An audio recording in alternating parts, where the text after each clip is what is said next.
This is City of Sammamish, City Council meeting, 6:30 p.m. Tuesday, August 11th, 2020. Call to order. Mike, would you do the call? Mayor Karen Moran. Present. Deputy Mayor Christy Malchow.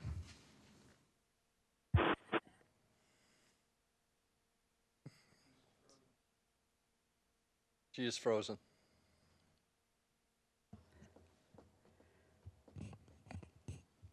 Oh, Christy, I see your picture, but I don't hear you.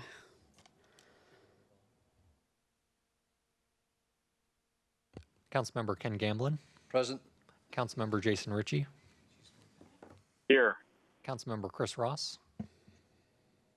Present. Councilmember Pamela Stewart.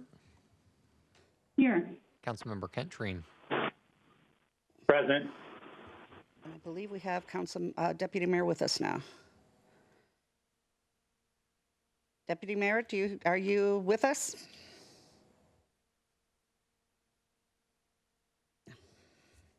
She might be having an issue. Okay, meeting accessibility. Pursuant to the Governor's Emergency Proclamation 20-25, the city is unable to provide an in-person location for the public to listen to the virtual city council meeting this evening. Meetings are still accessible to the public and public comment is able to be submitted. To view live, city website, www.sammamish.us/TV21. City Facebook, www.facebook.com, City of Sammamish, WA/. Comcast Channel 21 within Sammamish only. To view later, meeting videos are available the day after the meeting. City website, www.sammamish.us/TV21. And on YouTube, and Comcast 21 within Sammamish only. Pledge of Allegiance. Oh, how about Mr. Stevens, would you lead us in that? Please stand. I pledge allegiance to the flag of the United States of America and to the republic for which it stands, one nation, under God, indivisible, with liberty and justice for all.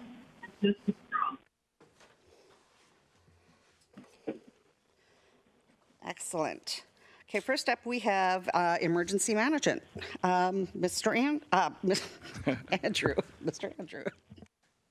Thank you. My name is Andrew Stevens. I'm the emergency manager for the city of Sammamish with Eastside Fire and Rescue. Good evening, Mayor, council members, and city manager. So thank you again for allowing me the opportunity to provide a brief situational update regarding COVID-19. 3 weeks ago, when I provided my last update to council, COVID-19 numbers across the state, county, and in Sammamish were all on the rise. Number of positive cases across the county were meeting and or exceeding previous records set in late March before the statewide shutdown. Sammamish was also setting records for positive daily case counts during this time, hitting a new 10 case total of a single day on July 20th, while the prior record was 7 cases back on March 27th. Since then, we've begun to see the numbers stabilize, but they are not back to where they were during the complete statewide shutdown.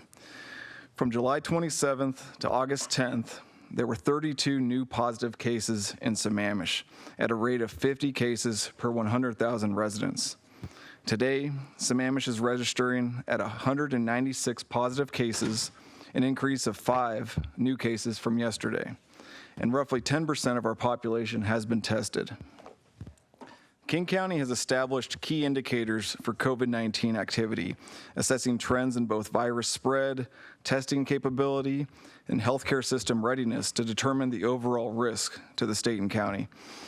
Currently, the county is not meeting the target goals for 1/2 of those indicators.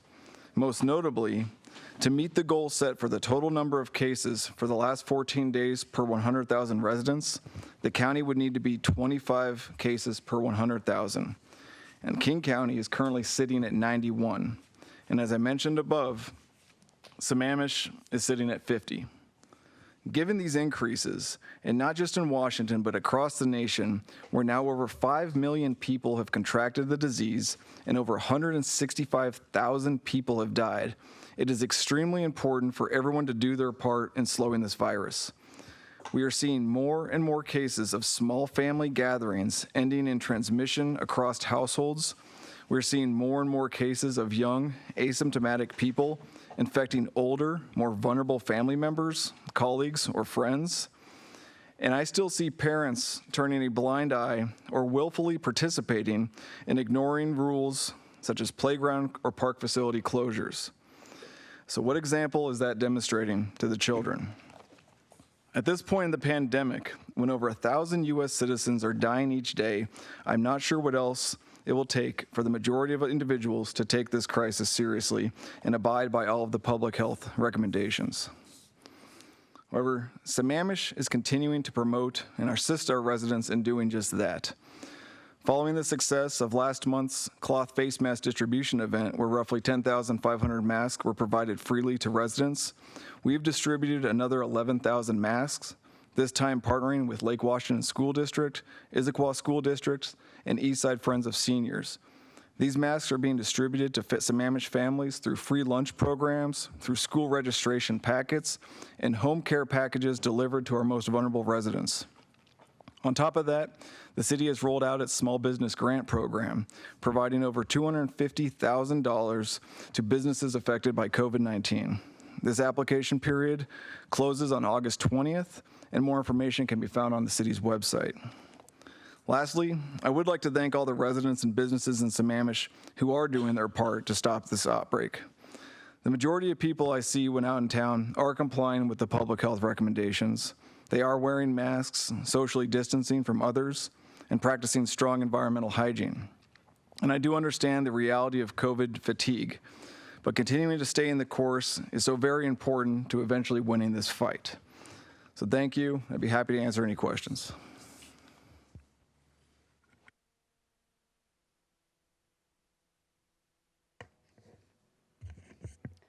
Okay, council, do we have questions?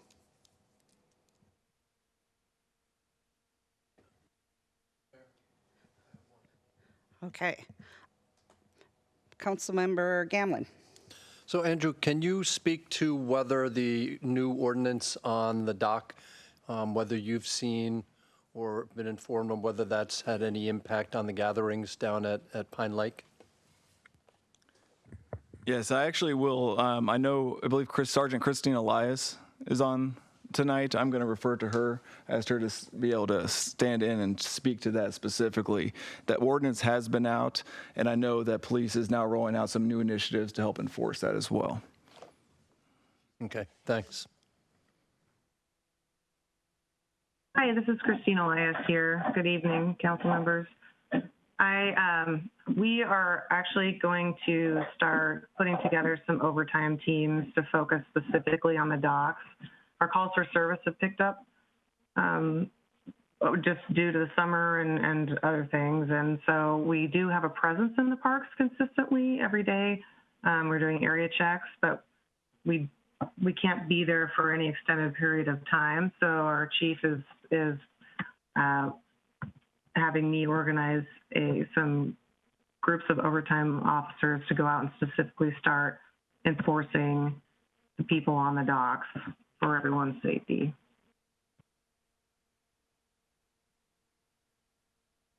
Perfect, thank you. Deputy Mayor. Thank you. Sergeant Elias, I do have one additional question because it came up today in the North End Mayor's meeting, which the mayor and I participated in. Have we issued any tickets under the new ordinance? We have not yet. Of the reports that we've been getting back from the officers, there are little kids out on the dock and with their parents nearby, and it faces some challenges in terms of that. The bigger problem we're seeing is the fishing, and have had conversations with Fish and Wildlife about people on the docks fishing, and there's discussion about not wanting to obey the ordinance. So we are going to take a stronger stance on that. Thank you. Councilmember Stewart. Yeah, Sergeant, have we had any reports of any issues at any of our businesses where any customers have given, a hard time to any employees or business owners about wearing masks? No, we really haven't. I think, and I'm out and about in the community and as well as the officers are, and people are doing a great job of actually wearing masks, more so than I've seen. I live further down south, and in other places that I've been recently, they're doing a great job of masking up and trying to keep each other safe. Well, great. Well, good job then to the citizens of Sammamish. Thank you. Any other questions, Council? Okay, seeing none. Thank you.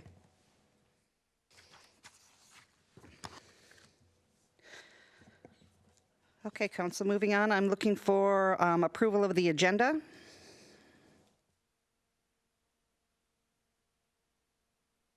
So moved. Second. Okay, we have a first and a second. Any discussion?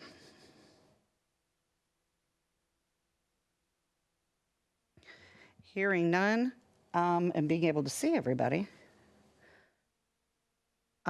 Using your hand and also a voice. All in favor of the approval of the agenda, say aye. Aye. Aye. Opposed? Okay, thank you, 7-0. Next up is public comment. Pursuant to the Governor's Emergency Proclamation 20-25, the city is unable to provide an in-person location for the public to listen to the virtual city council meeting this evening. Meetings are still accessible to the public, and public comment is able to be submitted. A written comment. Written public comment will be accepted until 5 p.m. on the day of the meeting. Submit your written comments by email to the city clerk, lhatchie@sammamish.us, and the city council at citycouncil@sammamish.us. Verbal comment. Up to 3 minutes of verbal public comment may be provided per person live during the meeting. Call the following number and input the access code when prompted by 6:30 the day of the meeting. Phone number 1-571-317-3122. Access code is 929-348-197. Once you have joined, you will be placed on mute. The meeting operator will unmute you when it's your turn to comment. You will hear an automated voice say, "Unmuted," when that occurs, and the operator will ask you to begin your comment. Mr. Sugg, how many do we have on call? Thank you, Mayor. We have 6 people who have called in to provide public comment this evening. Excellent. And as the mayor mentioned, I will unmute callers in the order in which they join the meeting. When it is your turn, you will hear an automated voice say unmuted, and then you will have 3 minutes to provide comment. Please start your comment by stating your name and the city you live in for the record. And I will now go ahead and unmute our first caller. Okay, first caller, you have 3 minutes. Hello, my name is Carrie Bosworth, and I live in Sammamish. Good evening, City Council members, City managers, staff, and community members. Before I begin, I would like to acknowledge that we are on the traditional land of the first people of Seattle, the Duwamish people, past and present. Most of us don't interact with the police, don't want to, and don't have to. They are a security blanket we want but hope to never use. When we call, we expect they'll answer, but when we call, are they what we need? The U.S. spends $150 billion on policing, which is bigger than nearly every other country's military budget. Police budgets are often more than a city spends on health, homelessness services, youth development, and workforce development combined. Yet we see homelessness, experience car prowls at night, and alleged sexual assault among teens. We don't see the diversity in our community and city council that we'd like to. If you feel you are not an oppressor, ask yourself, what are you doing to ensure policies you propose and support are in fact anti-racist? The first time we hear defund the police, it's scary. It's the process of reducing police budgets and allocating those funds to crucial and oft-neglected areas like education, public health, housing, and youth services. This reallocation can be a better deterrent to crime by directly addressing societal problems like poverty, mental illness, and homelessness. Many of us were surprised by COVID-19, but for some, this is their life's work, and we're not. Surely we can identify and listen to appropriate subject matter experts to address racism, which should be declared as a public health crisis in Washington state. Most crime is a result of social conditioning, not permanently flawed human nature. To understand crime, we must back up and look at what, why, and where it is occurring. It takes effort to step back through the minutes, hours, years, and generations leading up to a knee on one's neck. These are issues that police may be poorly equipped to handle and yet are often tasked with. According to some estimates, law enforcement spends 21% of its time responding to and transporting people with mental illness. There have been many times throughout history to get this right, and we have failed. Why now do the following sound so loud? Defund the police, no justice, no peace, Black Lives Matter, I can't breathe. Can we do this now? Educate yourself on the history of violence against our Black population and America. Let the pain of others fill your heart, and then come back to the table with a diverse group of people and start that conversation. Thank you for your time. Thank you. Okay, I will now go ahead and unmute caller number 2. Caller 2, you have 3 minutes. Hello, my name is Mariah Gill. I'm representing the applicant for agenda item number 4, the resolution granting final approval of the final plat for Silverleaf subdivision. I just want to note it on the record that I'm available for any questions the council may have on this resolution. Thank you.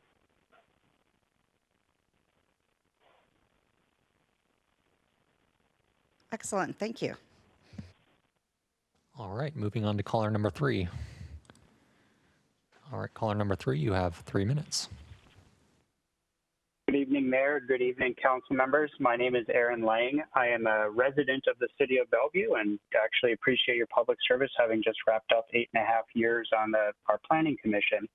I am the land use attorney representing the applicant for the same item, the Silverleaf subdivision. I am an attorney with the law firm Schwabe, Williamson & Wyatt, located in Seattle, Washington, and I am here just to make myself available as a resource if there are any questions about that item. Excellent. Thank you. All right, moving on to caller number 4.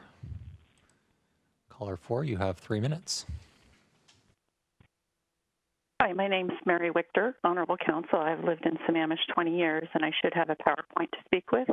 I'm speaking tonight on salmon, safety, and stormwater CIPs, because critical areas must be protected using best available science, and some projects on Lewis Thompson Road are needed to do that. On the first slide, you can see that Tamarack lies between George Davis Creek and Zaccoose Creek, and there have been a number of landslides that have actually occurred. I did mark those in red so you can see them. Next slide, please. You'll see a boot under the gravel, kind of between a rock and a hard place, and we find that upland surges do move the gravels and sediment down, and the upland surges are the place to actually address this problem for salmon recovery success. On next slide, please. The next slide has Northeast 4th Street, where you can see erosive ditches and fast, heavy flows. This excessive runoff has come from new development. Next slide, please. That runoff has nowhere to go, so it turns 90 degrees, and instead of heading west, it heads south, and it goes across a sub-basin's boundary on 210th Avenue Northeast, and that does indeed flow to Lewis Thompson Road. Next slide, please. When it gets to Lewis Thompson Road, there are overflows on the road itself, and also the ditches have become quite full with muddy, turbid, sandy, silty water, as you can see on this slide there. Next slide, please.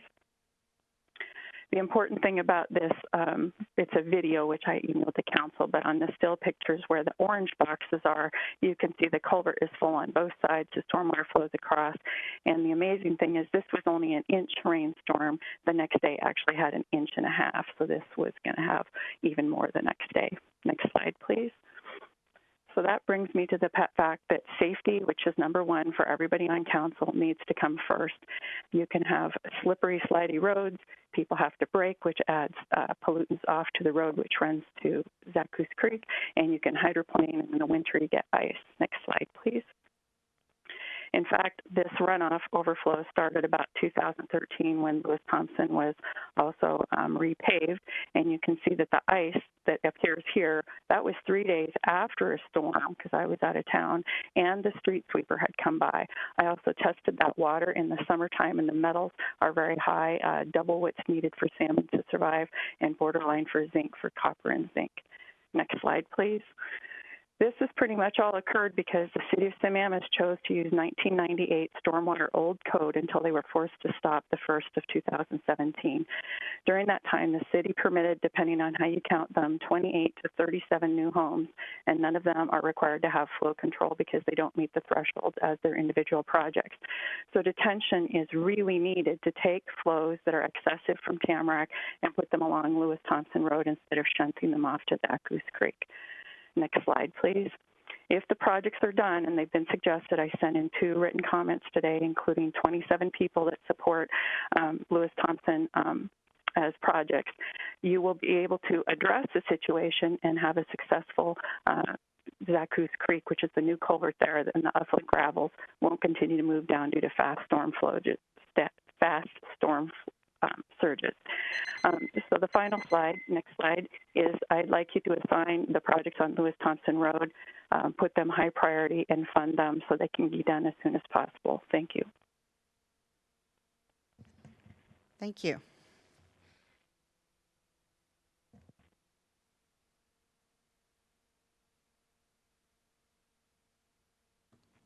Moving on to caller number 5, you have 3 minutes.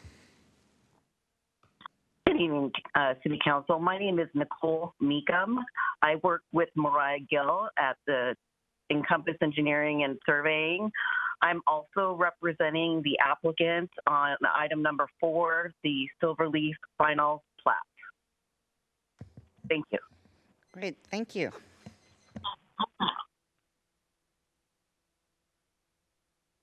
All right, moving on to our last caller. Caller 6, you have 3 minutes. Hi, my name is Jim Spratt. I'm the applicant for the Silverleaf subdivision. I'm here just to be available for questions if some come up during the agenda item. Thank you. Okay, excellent. Thank you. That is all we have for public comment. I will turn it back over to the mayor. Thank you, Mr. Sugg. Okay, we have no executive session, so moving on to the consent calendar. I'm looking for a motion for the consent calendar. So moved.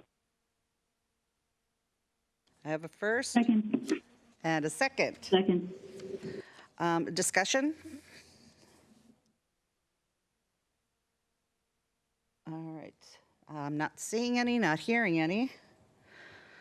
Okay, all those in favor of the consent calendar, say aye. Aye. Opposed? Opposed. Oh, who opposed? Treen. Treen, okay. Okay, it is a 6-1.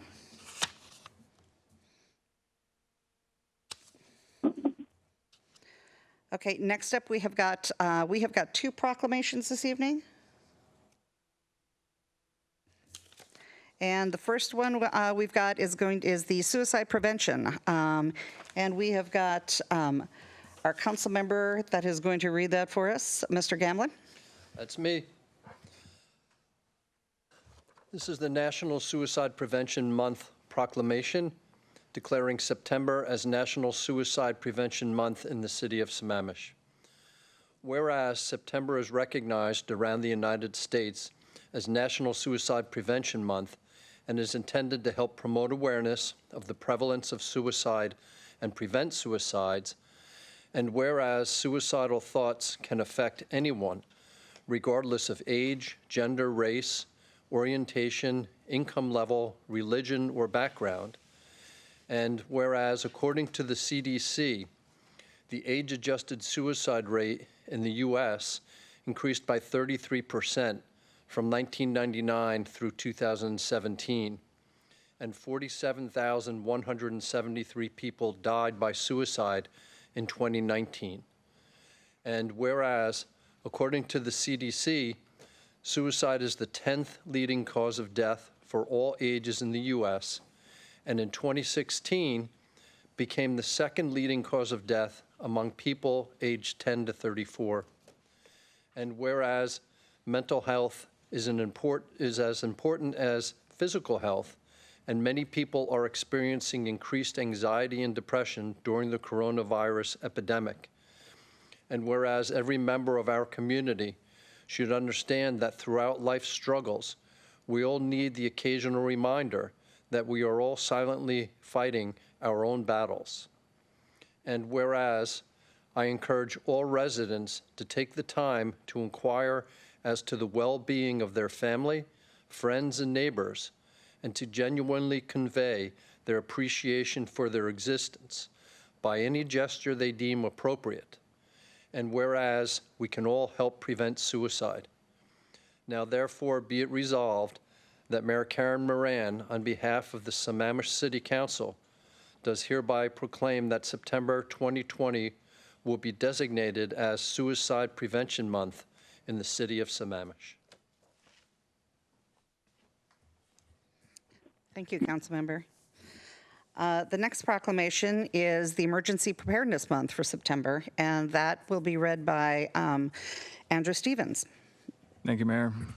This is the proclamation declaring September 2020 as Emergency Preparedness Month.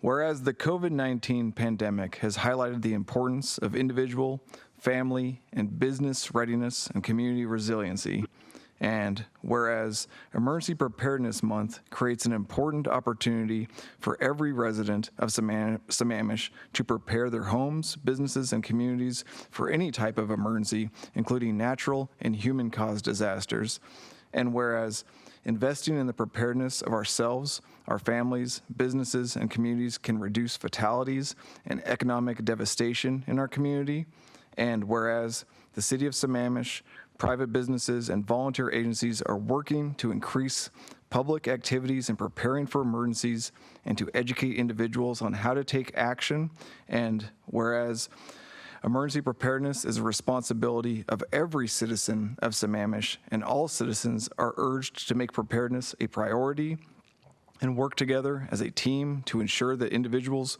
families, and communities are prepared for disasters and emergencies of any type. And whereas all citizens of Sammamish are encouraged to participate in citizen preparedness activities, such as making and practicing emergency plans, having 2 weeks of emergency supplies, and participating in Community Emergency Response Team Training, or CERT, offered by the City of Sammamish. Now, therefore, be it resolved that the Mayor, Karen Moran, and the City of Sammamish City Council does hereby announce and proclaim September 2020 as Emergency Preparedness Month, and encourage all citizens and businesses to develop their own emergency preparedness plans and work together towards creating a more disaster resilient society. Excellent, thank you. Next up, we've got new business. First up, we've got capital improvements plan. And that's Mr. Saad. Good evening, Madam Mayor, Council, and Mr. City Manager. My name is Mike Sugg. I'm the Senior Management Analyst here. I am joined tonight by our leadership team. We have Aaron Anton, our Assistant City Manager and Director of Finance and Risk Management, Anjali Meyer, our Director of Parks and Facilities, Cheryl Paston, Acting Director of Public Works, and Jim Hominick, our Director of Information Technology. And we are all here tonight to discuss the draft 2021 through 2026 capital improvement plans and provide information about revenues for capital projects. You'll recall that this discussion started in early June when the council participated in small group discussions on these draft plans.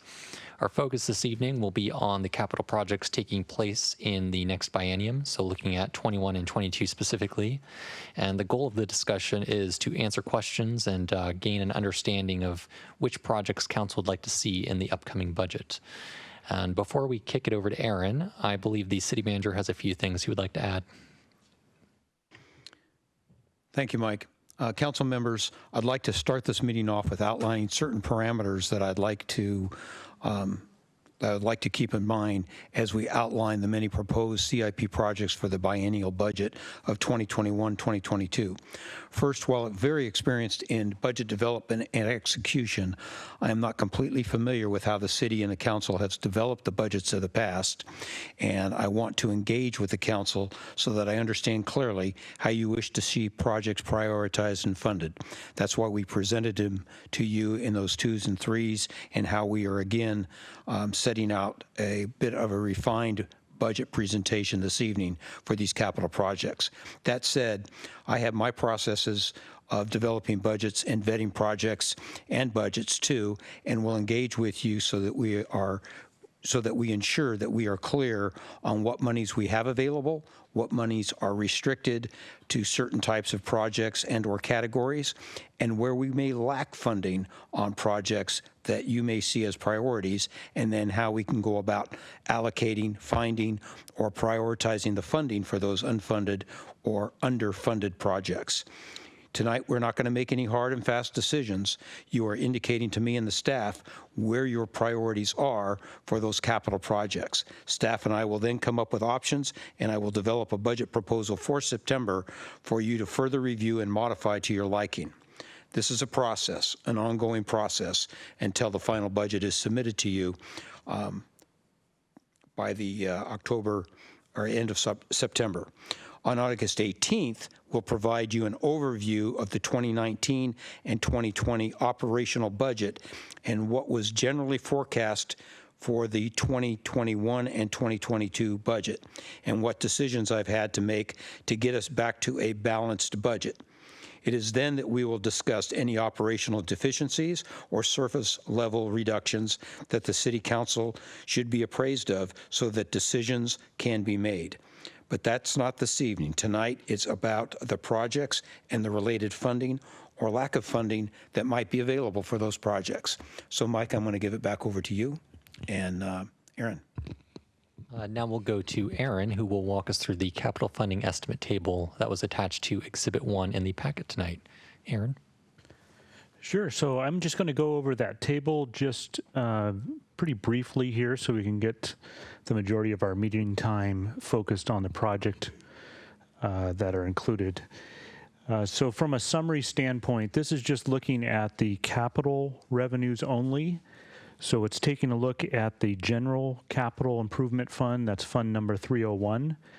That's the first fund listed there for a total beginning balance. And again, all of the beginning fund balance numbers are projected at this point in time of the year because we're in the middle of 2020. So we don't know what actual activity occurs in 2020. And so these would have to be updated and reconciled once 2020 closes. But this gives you an early indication for what we would expect at the end of 2020 and that rolling forward into 2021. So for the General Capital Fund, again, a reminder on that one, there is no restriction on those funds. The beginning fund balance there is all unrestricted. So if council elects, for example, not to spend general capital money, they could send that back to the general operating fund. So that's an option that council could make as we move forward through the budgeting process. Second fund is the 302 fund, and that is the Parks Capital Improvement Fund. So monies that are received in there that are restricted are lined out there. The parks, there's a parks levy that's restricted use for parks capital, as well as an allocation of the real estate excise tax, or REIT. So there's a portion of REIT that goes into the Parks Capital Fund, and then the parks impact fees that are projected to be received over the 21-22 period, and then that restriction to Parks Capital Project. Total available there at the end of the 21-22 biennium, $26 million. Moving on to the transportation CIP, similar process where the restricted types of sources are listed, the transportation impact fees, real estate excise tax, and then $12 million is the projection, $12.4 million over that two-year period. The Stormwater Capital Improvement Fund operates a little bit different. So this is the 438 fund. Keep in mind, this is a proprietary fund. So the stormwater rates that are set in the 408 fund, which is the operating side, actually fund the capital stormwater plan. So rate revenue takes care of the majority of these, but these capital costs, they're tied into the rates that are charged for the stormwater management fund, and system development charges are also part of that, so that projection is shown there. So that gives you a relative total. So the total, if you added up just the green boxes, we're just a little bit under 50 million in revenue projected for the 21-22 period. So that's kind of the broad stroke overview of those items. Did want to mention one, there was some questions that came in kind of late this afternoon, so maybe you can take the time now to clarify that a bit more. We had a question on, let's see, it was the Parks Capital Improvement Fund beginning fund balance estimate. So that 18.2 million, there's a comment there off to the side that says approximately 45% of that was restricted for parks use only. So being the other 55% isn't specifically restricted for parks.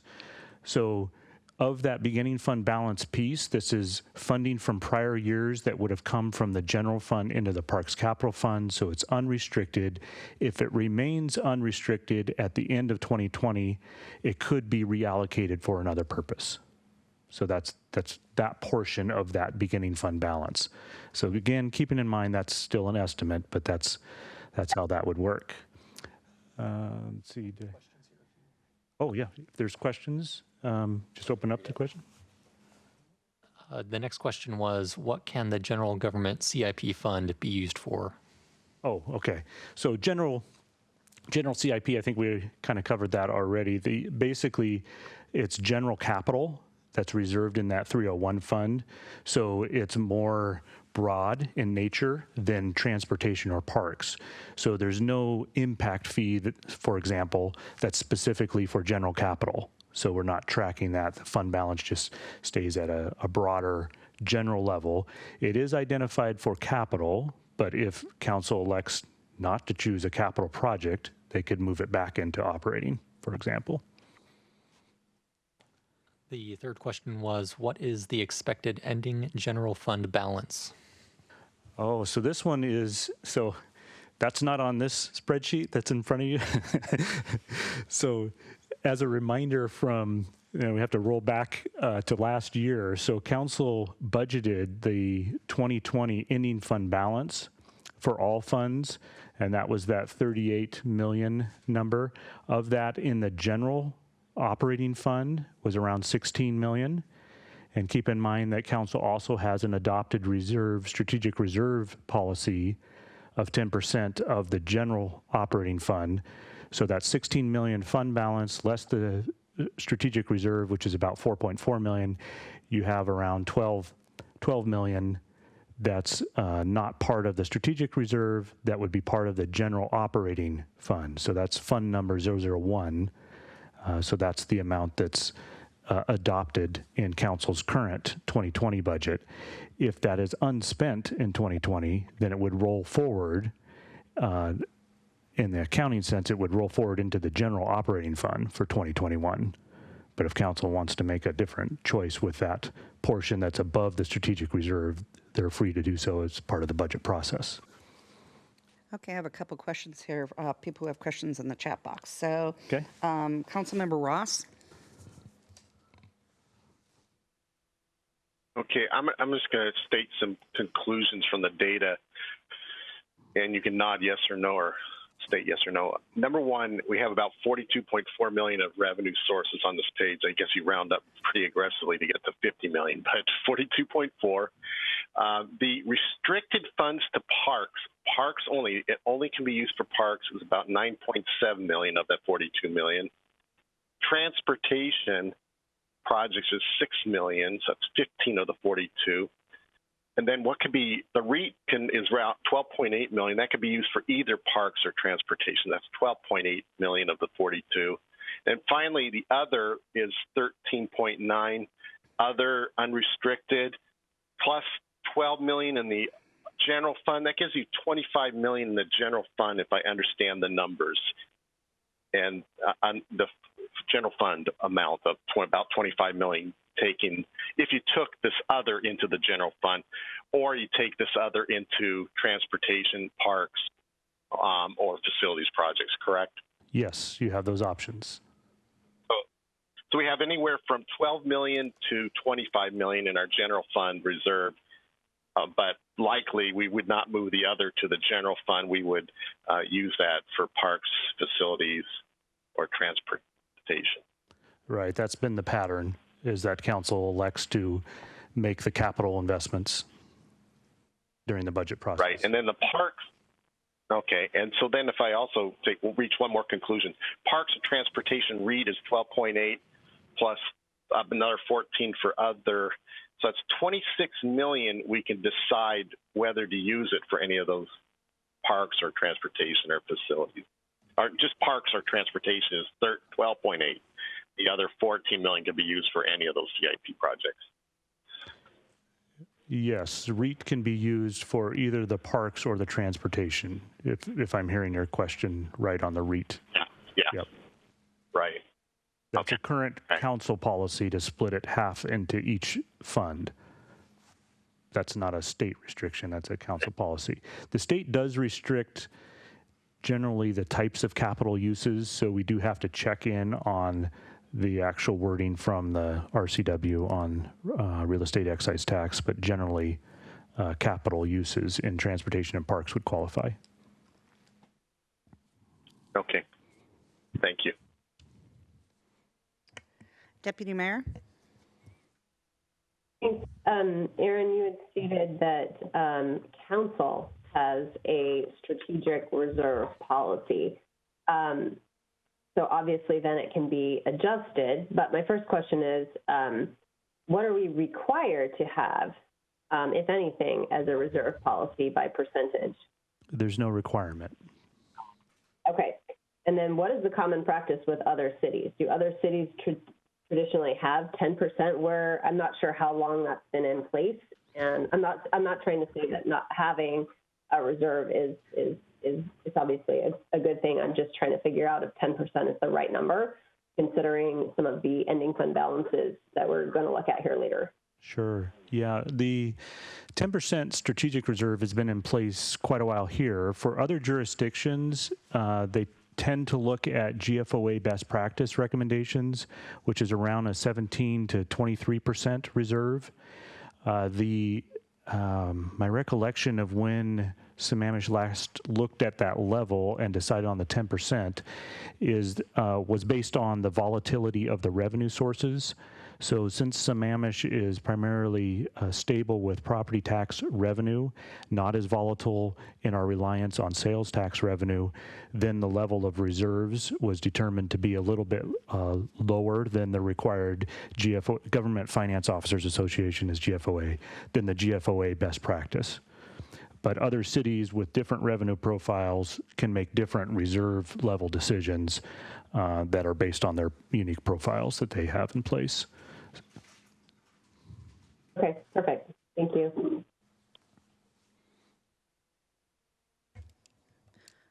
Okay, Council, we have any more questions on this slide?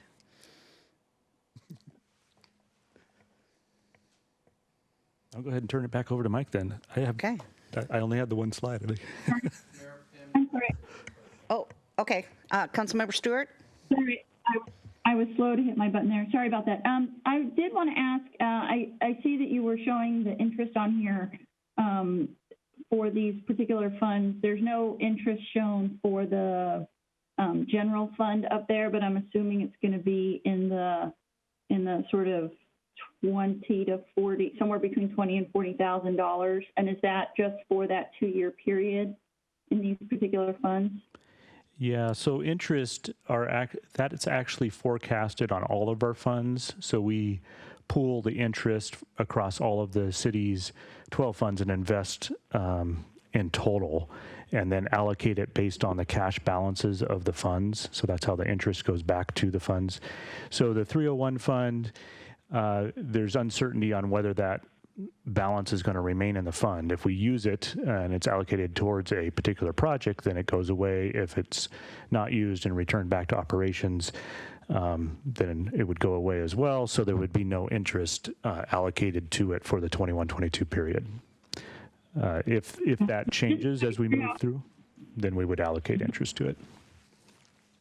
Makes sense. And just to give people a sense, for the 2019-2020 budget, what's our projected interest revenue? You know that? You might not have that at your fingertips, and if not, that's fine. Yeah, I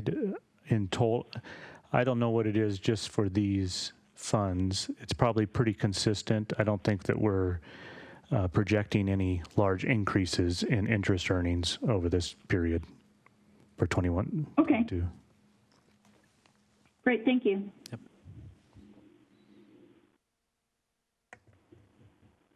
Okay, I'm not seeing any other questions. All right, thank you, Aaron. We will now turn it over to Anjali Meyer, Director of Parks and Facilities, to walk us through the CIPs for Parks and Facilities. Anjali?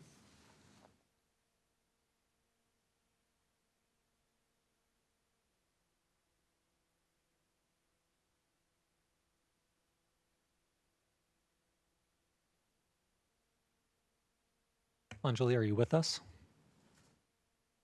We cannot hear your microphone. I see it's turned on, but we cannot hear you here at City Hall. Can you hear me now, Mike? Yes, we can hear you. Welcome. Okay. Yeah.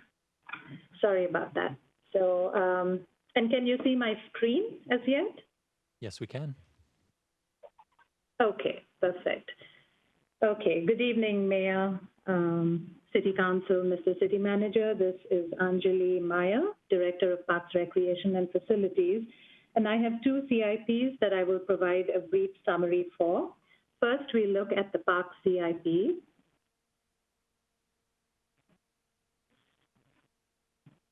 Okay. So a quick overview. The Parks CIP is a 6-year planning tool, not a budget document, with planning level cost estimates and timeframes.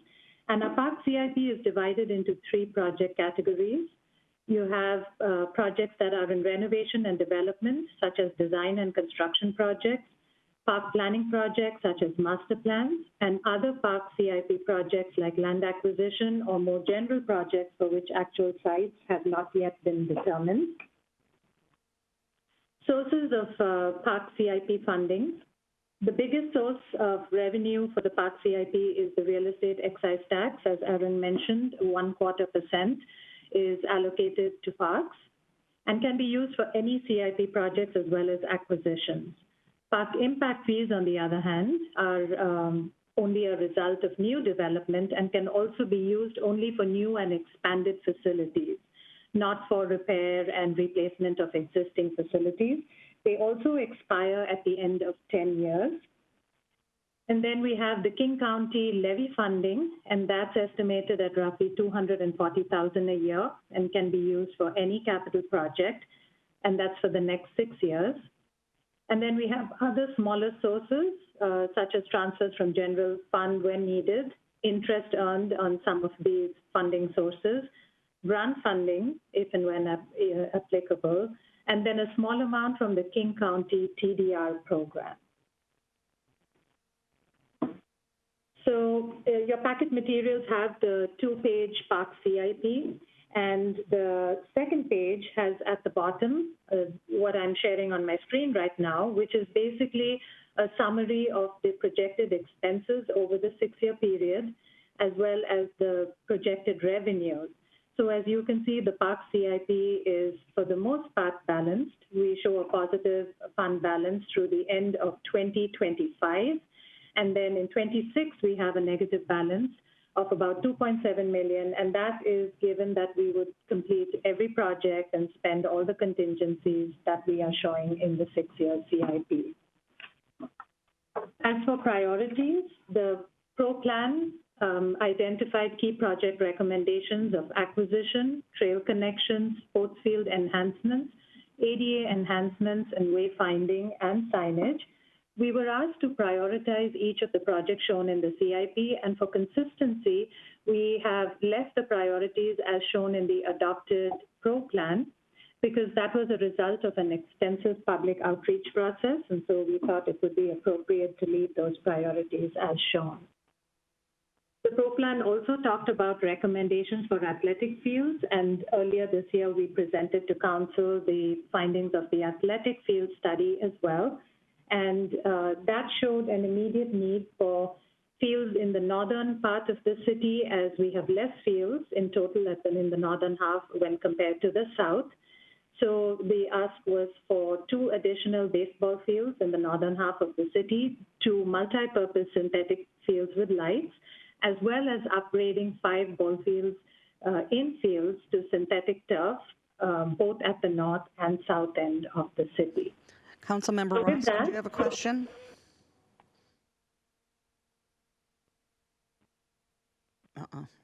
You need to unmute. Okay. Yeah, I'll wait till Anjali finishes. Great, thank you. Hold my question. All right, so this is your first category of projects, and as Mike said, we will focus tonight's presentation on the projects in the next biennial budget. So you see a big red box around the projects in 21 and 22. And so these are the design and construction projects anticipated, and they are mostly athletic field projects.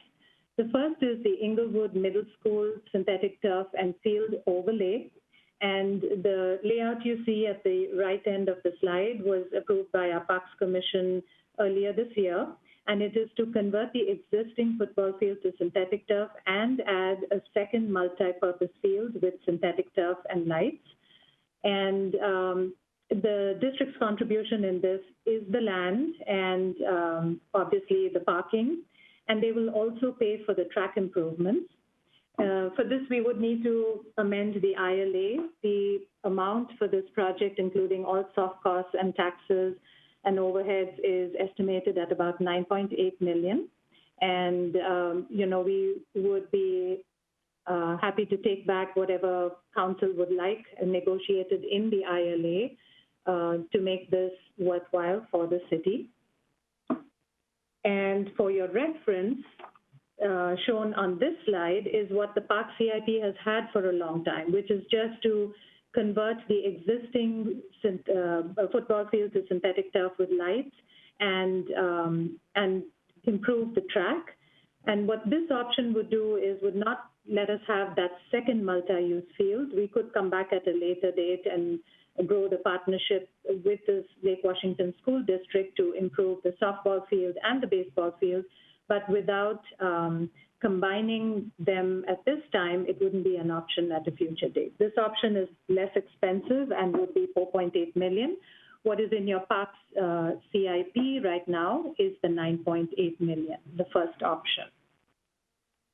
For Beaver Lake Park, we have gone with the recommendation. Should I stop for a question, Mayor? Yeah. I had a question about the previous slide. Sorry, there. Yes. So on Inglewood Middle School, on the one more slide back where you have the lighting, is the lighting on both of the fields or just the one field? It's on both, and I noticed the slide doesn't say that, but the lights would be on both fields. Thank you. Yeah.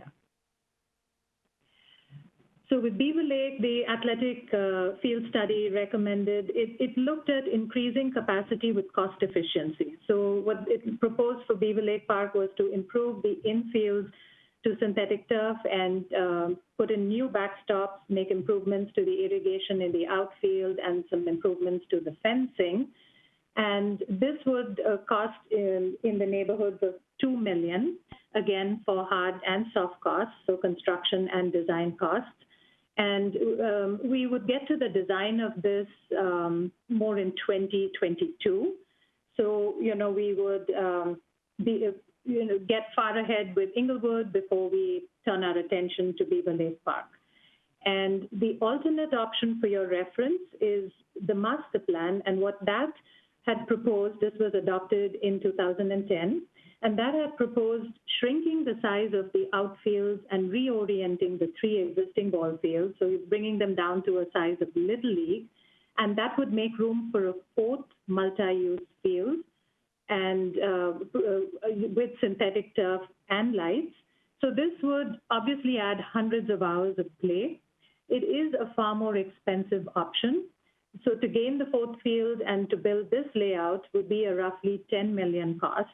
And then what it would also necessitate is rebuilding the restroom, the picnic shelter, the play area that is there today. And so all in all, this would come closer to about a $14 million project.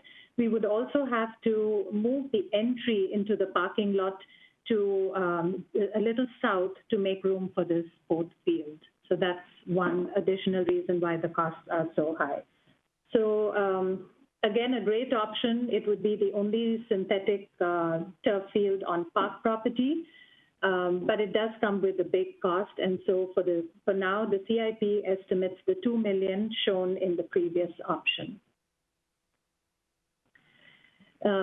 Next, we have the turf replacement at the Eastlake Community Sports Field. We, as part of our current ILA with the Lake Washington School District, we built the synthetic turf field in 2012, and every 10 years we go back and replace the synthetic turf. There are shock absorbency tests that are performed every year, and as the field gets older, it's called a GMAX test, and those numbers basically come down, and at some point the field doesn't perform well and we have to go back and replace the turf. It's typically a 10-year cycle.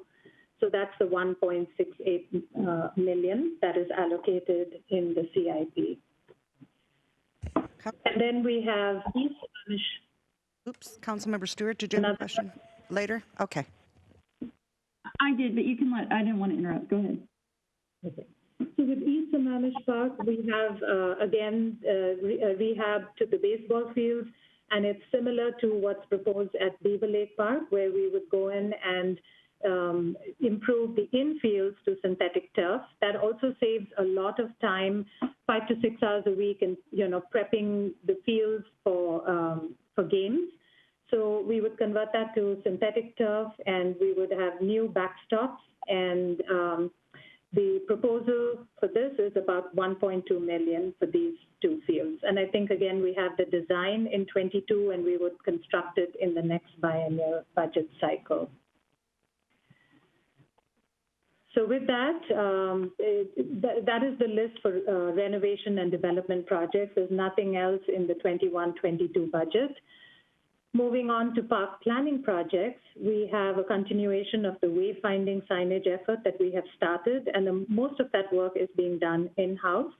And so this would continue to put up those signs that you are seeing that direct people to our parks.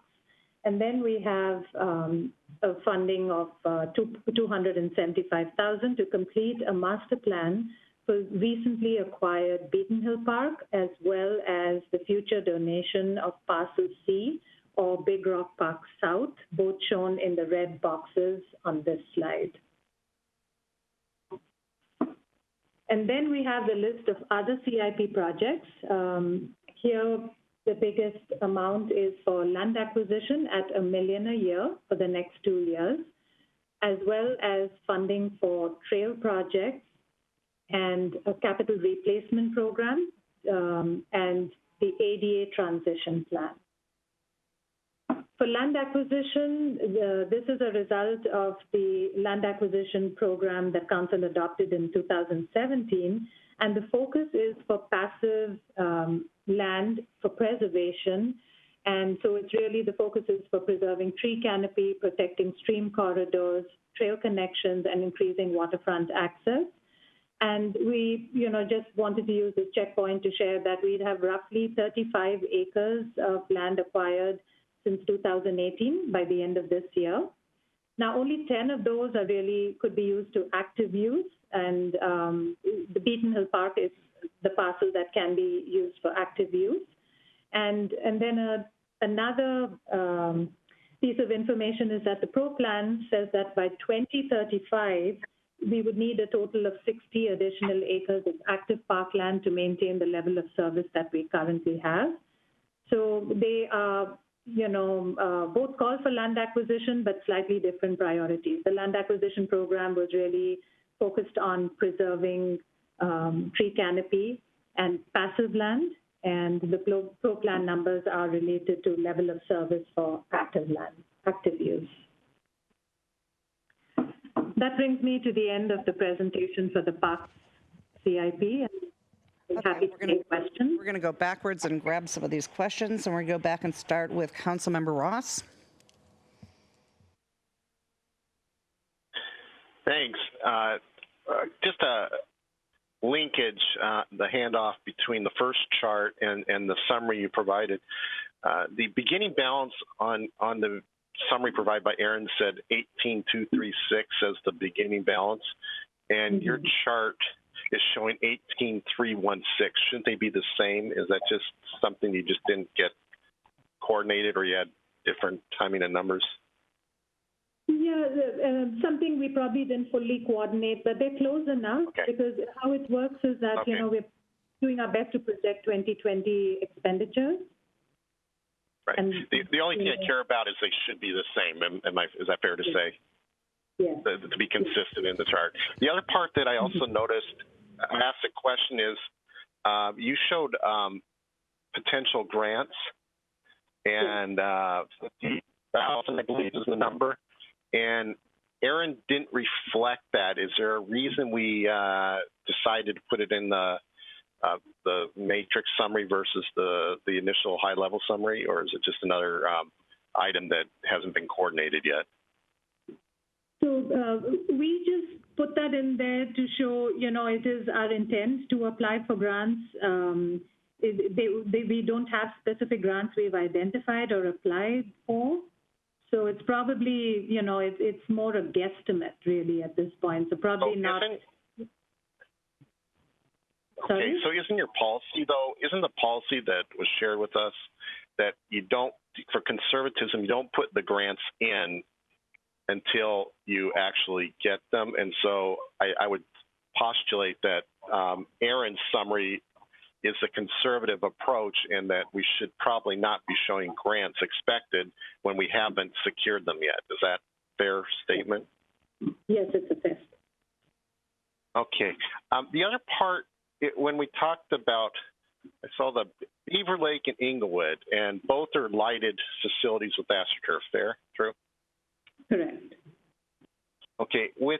And I noticed that the configurations, even both configurations of Beaver Lake have significant baseball fields, and other projects have baseball fields that are being renovated.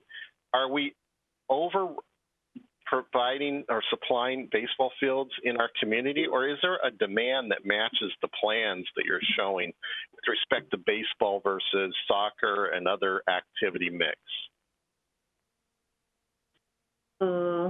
So we have a need for both baseball and soccer. And at Beaver Lake, we aren't really building a new baseball field anywhere. We are preserving the 3 fields. There is enough use to keep them. And there is, in addition, we don't have enough soccer fields. So that's what we are trying to add.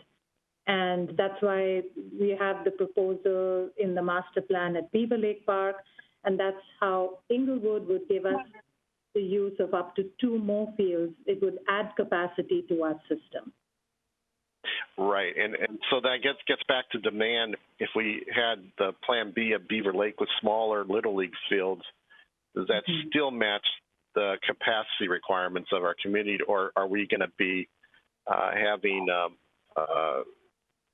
demand that is not matched by our plan on respect to size of fields for baseball? I believe it matches our demand. Okay. And go ahead. Okay. So. Sorry. Go ahead, Angela. Go ahead. No, go ahead. Go ahead. It's hard when we don't see each other. Go ahead. Actually, the only thing I wanted to add is that in the master plan option, you would have Little League use, you would lose the use of adult softball, and that's one more group that would get to play in the current configuration that we have today. So that's the only difference.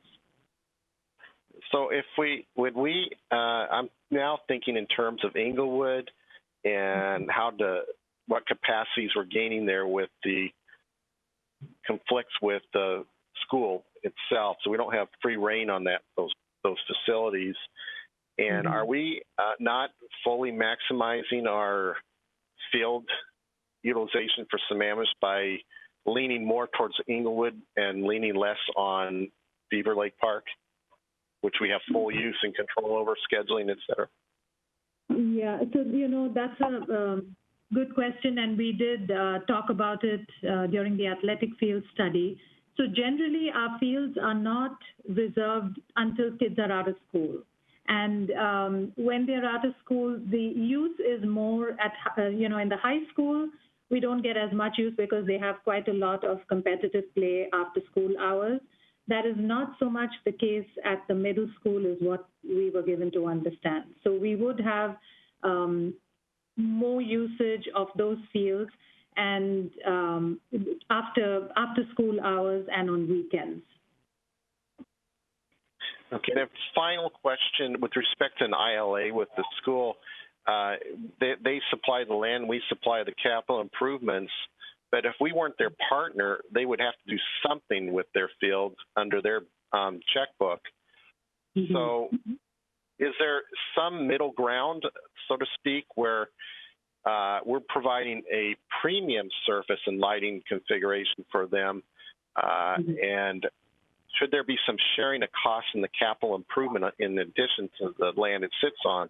Because we both have utilization of it, and they're probably the dominant tenant during the day and school activities. Right. And we're happy to ask again. We did ask, and we were told that they don't have the funding for the field improvements. They would be they are considering a second driveway out of the school to help their circulation at the time that, if the field improvements do move forward, they would pick up those costs. They would pick up the cost of the track, but we're happy to ask again. I think, it's a fair statement. There was also a thought that maybe we need the ILA was done the first time for a 10-year period. Maybe we need to ask for a longer period to make sure that an investment of this magnitude, if made, is worthwhile for the city, and we don't end up with something that changes in the ILA in a shorter period. But back to your question on Beaver Lake, that's been the struggle for us, honestly, for staff as well, because it is a city-owned facility, Beaver Lake Park. And so, the money put there, the investment there is ours for good. It is a bit of a win-win when, kids get to play during the school day on a school field and after school get a community use out of them.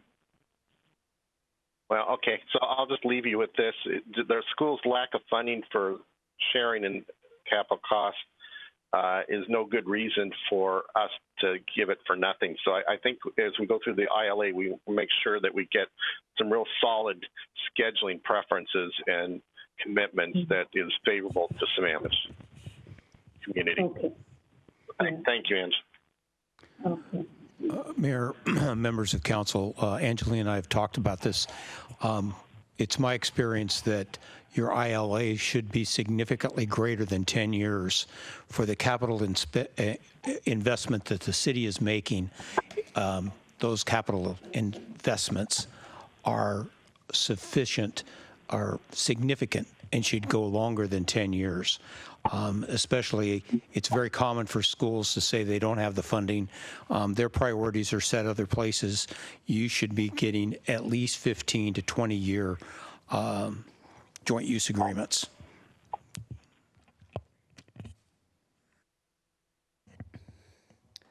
Okay, next, Councilmember Stewart. Great, thank you. Thank you, Anjali. Great presentation. It's interesting that you spoke about the land acquisition because in just reviewing the plan, I was feeling like we should look to potentially even in 21 and 22, possibly allocating more money to land acquisition. I think that acquiring land at this point in time has so many positive benefits. First of all, generally speaking, property values just continue to go up. So buying more property sooner is generally better. We know that setting that land aside is a great way to prevent it from being developed. It's a great way to have more land for a tree canopy. And for Councilmember Treen, it's a great way to make sure we're getting some wildlife corridors and a place for all of our wildlife in addition to some of our parks. And obviously you brought up the fact that by 2035, we need another, I think it looks like 50 acres of active use parkland. So it feels like not to spend money frivolously, but that we may want to accelerate some of our land acquisition and put some additional funding in the 2021 and 2022 budget for that. So I would propose that we certainly consider that, especially if we look at our ending fund balances, that we do have money there. I realize that over time it will get spent, but I do think that that would be money very well spent and a great investment. I mean, you know, honestly, worst case is once the city acquires that land, if you know, God forbid, but if we needed to, it's an asset that we could always sell if we had to later on. So it feels like purchasing more land sooner is better. In terms of some of these projects, I know you had said that you sort of pushed some of them out to have a more realistic work plan. I guess I have sort of two questions that go either way on that. One is there any way that we can pull some of these projects forward? Because again, when I see our ending fund balances of 18 and 19 and even $8 million, I feel like, you know, it really isn't, I don't believe it's good governance for the government to collect taxpayer funds and then hold them. And, you know, I realize we're earning some interest on them, but we're not a bank and we're not an investment company. We should be using the funds that we get in for the good of the community and not holding on to those. So the first question would be, is there any way to pull some of these projects in sooner as opposed to pushing them out later? Yeah, so I'll answer this question first. We also base it on resources, and if we are able to, you know, be fully staffed, we can look at that. We can look at doing some of the projects sooner. We can definitely do that. And for your other question, it was more a comment on land acquisition, but I would be remiss if I did not share that one of the things that is coming with land acquisition is increased maintenance costs, and you'll see that as we get into the operating budget for the next 2 years. So I did want to share that in all transparency. You know, it is definitely valuable to add land. Some of the parcels, you can buy them and forget about them because they are, you know, really low maintenance, but some of them not so low in their maintenance. And so that's just something we'll have to keep in mind as we go about acquiring more land. That's a great point. One of the things I think would be interesting as we work on the budget would be to have a comparison of the maintenance costs for some of that land versus how much more we'll pay for it in future years. So, you know, making up numbers, if we bought, you know, 10 acres of land and we spent $10,000 a year maintaining it, what is the cost or the appreciation on that land if we waited 5 years and bought it? I'm pretty sure it would go up by more than $50,000. So I think you bring up a good point, and it's something we certainly need to consider. But I also think we should look at the comparing those two numbers, because that's really what we're talking about: is pay the maintenance costs on it today, or wait and purchase land later, but we're going to pay a lot more for it. So I think that would be a good comparison. So thanks for that. In terms of looking at this and, you know, kind of trying to make assumptions on how much money we'll need over the course of a 6-year period, have we ever, and I don't mean this in any way as a negative against staff, I think it's just a fact of life. But have we ever actually completed all of the planned projects in any given 6-year period? No, we haven't. And, there are different reasons for that. Like one of the reasons is, unless even to apply for a grant, you need to have the project in the CIP. So if for some reason a project, stops, or council does not want to see it move forward, then unless you have other projects on the CIP, you can't really work on them unless they're in the budget, nor can you apply for grant funding. That's one of the reasons, though. I think some of our plans in past years have been a little ambitious. And so we've, seen projects that have just constantly slid forward. And again, I don't think it's a negative against staff in any way. I just kind of want to point out, I think mostly to the public, that you called out in the beginning that this is a planning document, not necessarily a budgeting document. And I think that's important because we do want to have big, ambitious plans. But the numbers we see here, realistically, we will not spend these dollars in these years potentially, because the projects usually take a little bit longer, or there may be other challenges. So I just want to make sure that people are aware of that. As far as grants go, I'm all for being on the conservative side, but do you have any sense of how much we tend to traditionally obtain in grants over any given time period, 2 years, 5 years, whatever? Because I think we should be conservative, but assuming zero, maybe, again, conservative to a fault, because if we assume that we'll get zero grant dollars, when in fact we're most likely to get some amount of grant money, and we pass up purchasing land, for example, because we felt like we didn't have enough money, and then we end up paying more for that land later, that's not a conservative financial approach. That's probably not a great financial approach at all. So do you have any sense of how much we typically get in grants? Again, just on average. Yeah. So for park planning, for park projects, we have not been very successful. We particularly applied for the RCO grants, state grants, and we've had 2 instances where, it takes a lot of effort. They're not easy grants to apply for, and we, didn't get those grants. And on the other hand, for land acquisition, if you recall, we got about a $1.36 million grant from the Conservation Futures, and I believe this was last year. Mm-hmm. So, it's hard to predict. We are going to, constantly try. The amounts will not be very significant. I don't think we'll get something in the order of that $1.36 million. But I'm sorry, I don't have a better answer. We haven't been lucky. It's usually need-based, like they tend to give it to cities that have a greater need than Sammamish. Well, that's fair. That's certainly fair. As far as Beaver Lake Park, one, I'll just say as a parent, I think that we definitely have demand for fields of all types. If anything, we have a shortage, a pretty severe shortage. But in looking at Beaver Lake Park and the modifications there, one question that popped into my head in looking at that photo and I don't know why I hadn't thought of it before, but is there adequate parking in that parking lot to support 3 baseball fields and a soccer field? Yeah, and a dog park. Right.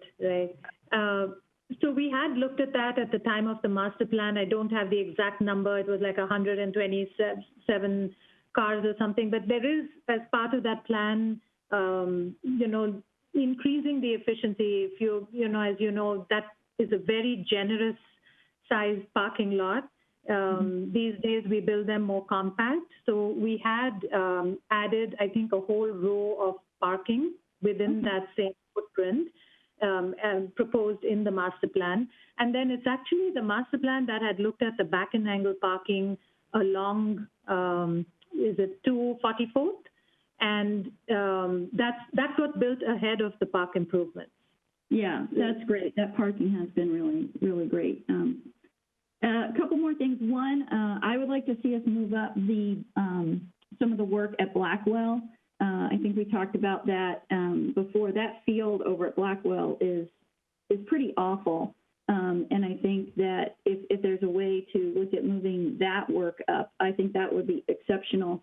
And I just want to make a comment on Inglewood.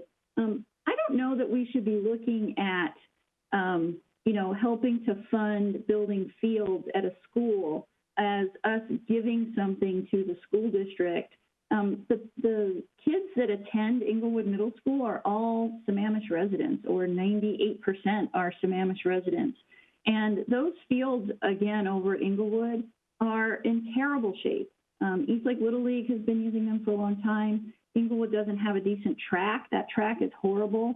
And yet the school does have a track team and a cross-country team. So I think that we should think about this as an opportunity to partner with our school districts in providing facilities that have a joint use, that aren't just used during the day or just used in the evening. But when we build these facilities at school, they're probably going to get used a lot more, or at least for a lot more of the day during most of the year that way. So I think it's a win-win for everybody, and especially right now when, our school districts struggle with some of their funding.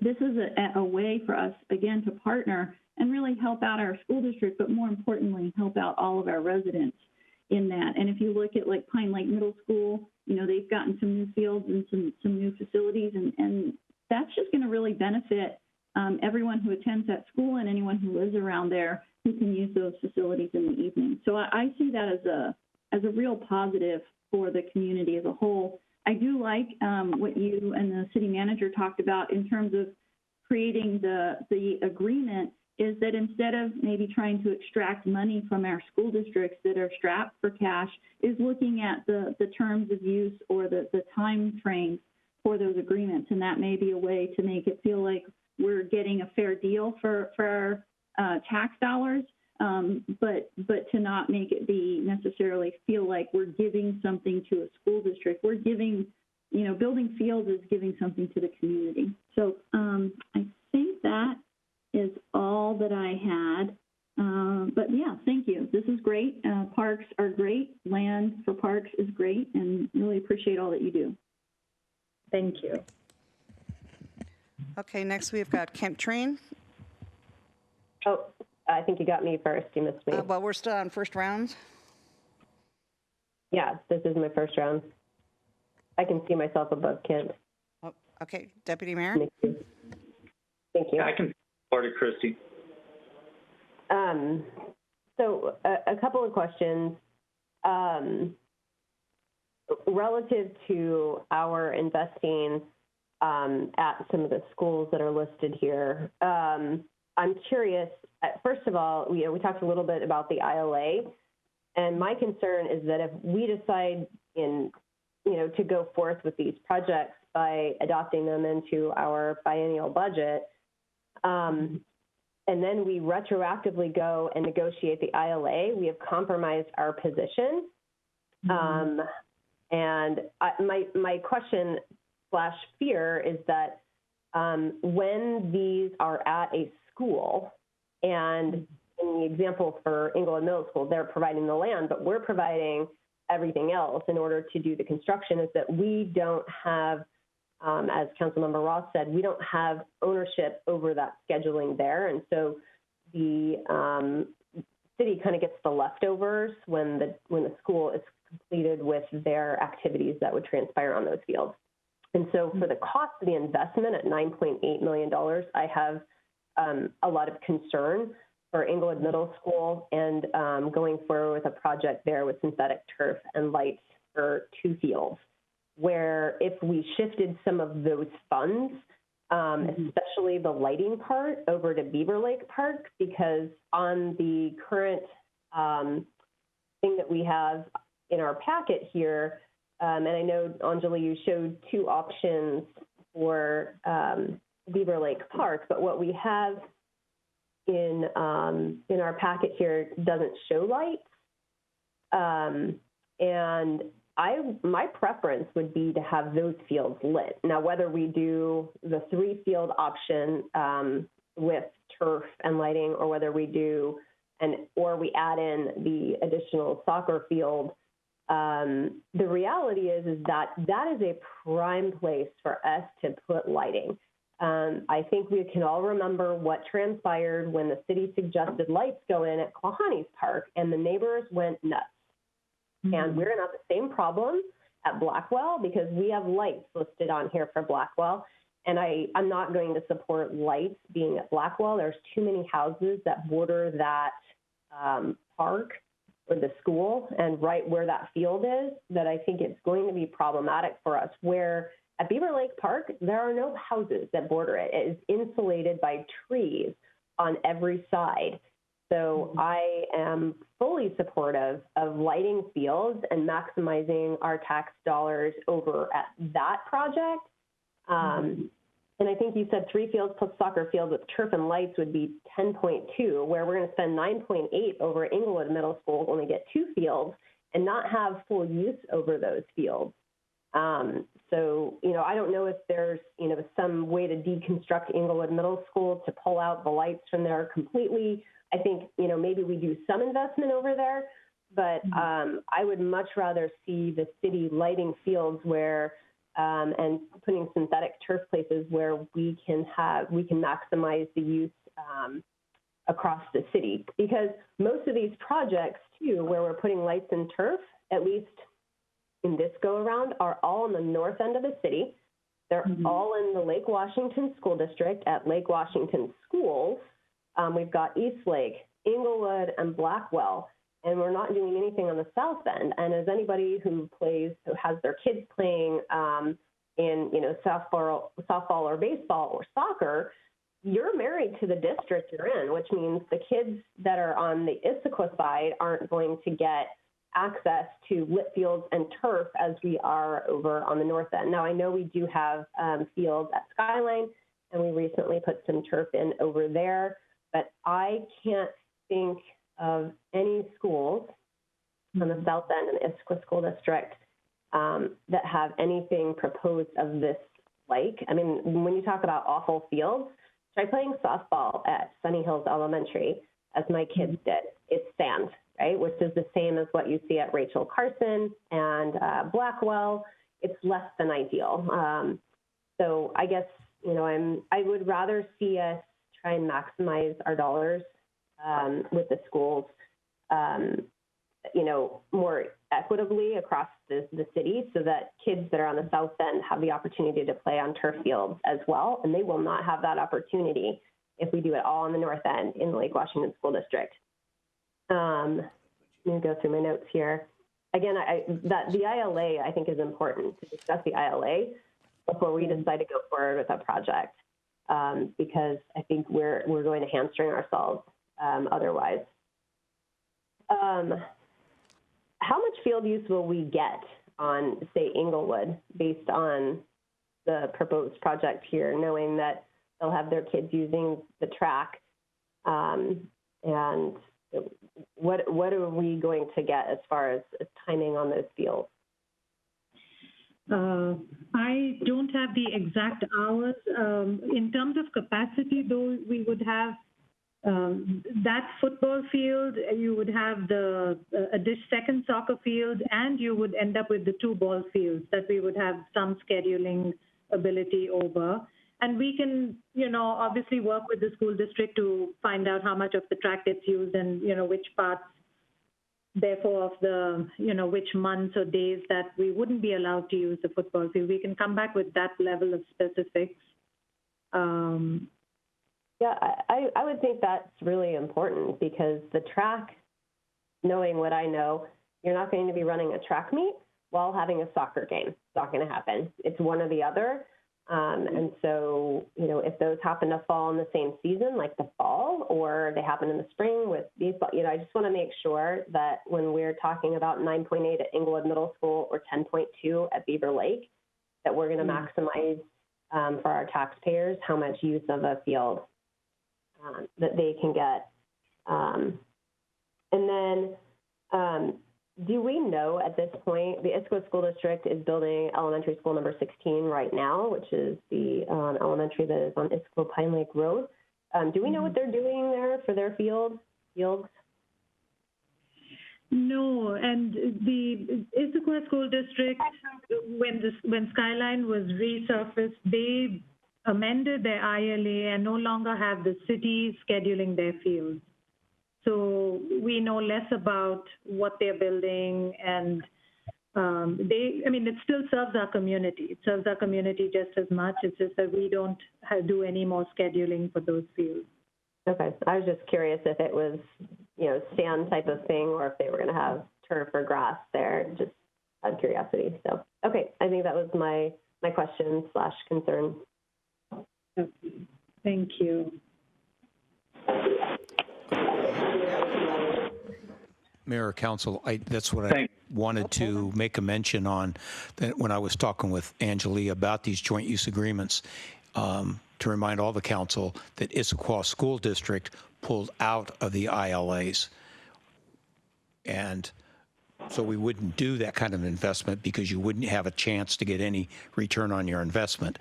That's why I'm concerned that 10-year ILAs are not near long enough, because the political winds change, their investment decisions change, and all of a sudden you've got an investment that's worth 15 or 20 years and it's terminated at the end of 10. So just keep that in mind. Okay, Councilmember Treen. Just a quick question on the plant salvage program facility design, PKN. Is that in conjunction with the South project? Big Rock South, yes. So I believe it was 2 years ago, we tried to find a site for a permanent plant salvage facility and were unsuccessful. And at that time, it was, I think Big Rock Park South or Parcel C was felt to be a good place to consider that in the future. So in the meantime, we have a temporary facility at Beaver Lake Shop, and it's possible that the permanent location will be at Parcel C or Big Rock South. Okay. And then the only other thing that the trail connections, I see you got a placeholder in 2021. Is that like you're just doing that every other year? Well, my point would be, I don't see why we wouldn't do that every year. So what's your thinking there? So, we have not used the funds in the past years. And so just from looking back, and since we didn't put it to use, we thought, let's try it every other year. And, no sense putting it in if we aren't spending it. It's a little harder to do those because you have to actually identify some areas where you have a potential connection, and then you can go about designing and constructing a project. So that was the only reason why we actually had it showing every year, and then we scaled it back to every other year. And so is that money not allowed to be used, say, like for the Emerald Necklace, to connecting that trail, or can we use it out? I guess the point would be, could we use that money outside the city? If we own the land, I don't see why not. But if we don't own the land, we can't use the money there. Okay, good to know. The other one, where down in the bottom in revenue, King County TDR. On the TDR, there was recently a purchase of TDR, and I believe an amount of about $440,000 came to the city. Was that in 2019? And so it's not in this budget? It was earlier. It was probably 2017 or 2018. It wasn't as recent as 19. Okay, so that was before my time. Okay, thank you. Thank you. Okay, and then I have one question as we close out round one, and that was, Anjali, you had mentioned that it said that the pro plan calls for 60 acres to be purchased by a particular date. Can you tell me what that equation is? So what does the pro plan call for? What is that based on? So there's different ways, and you do level of service, and it's what they do is it's how many acres per 1,000 people.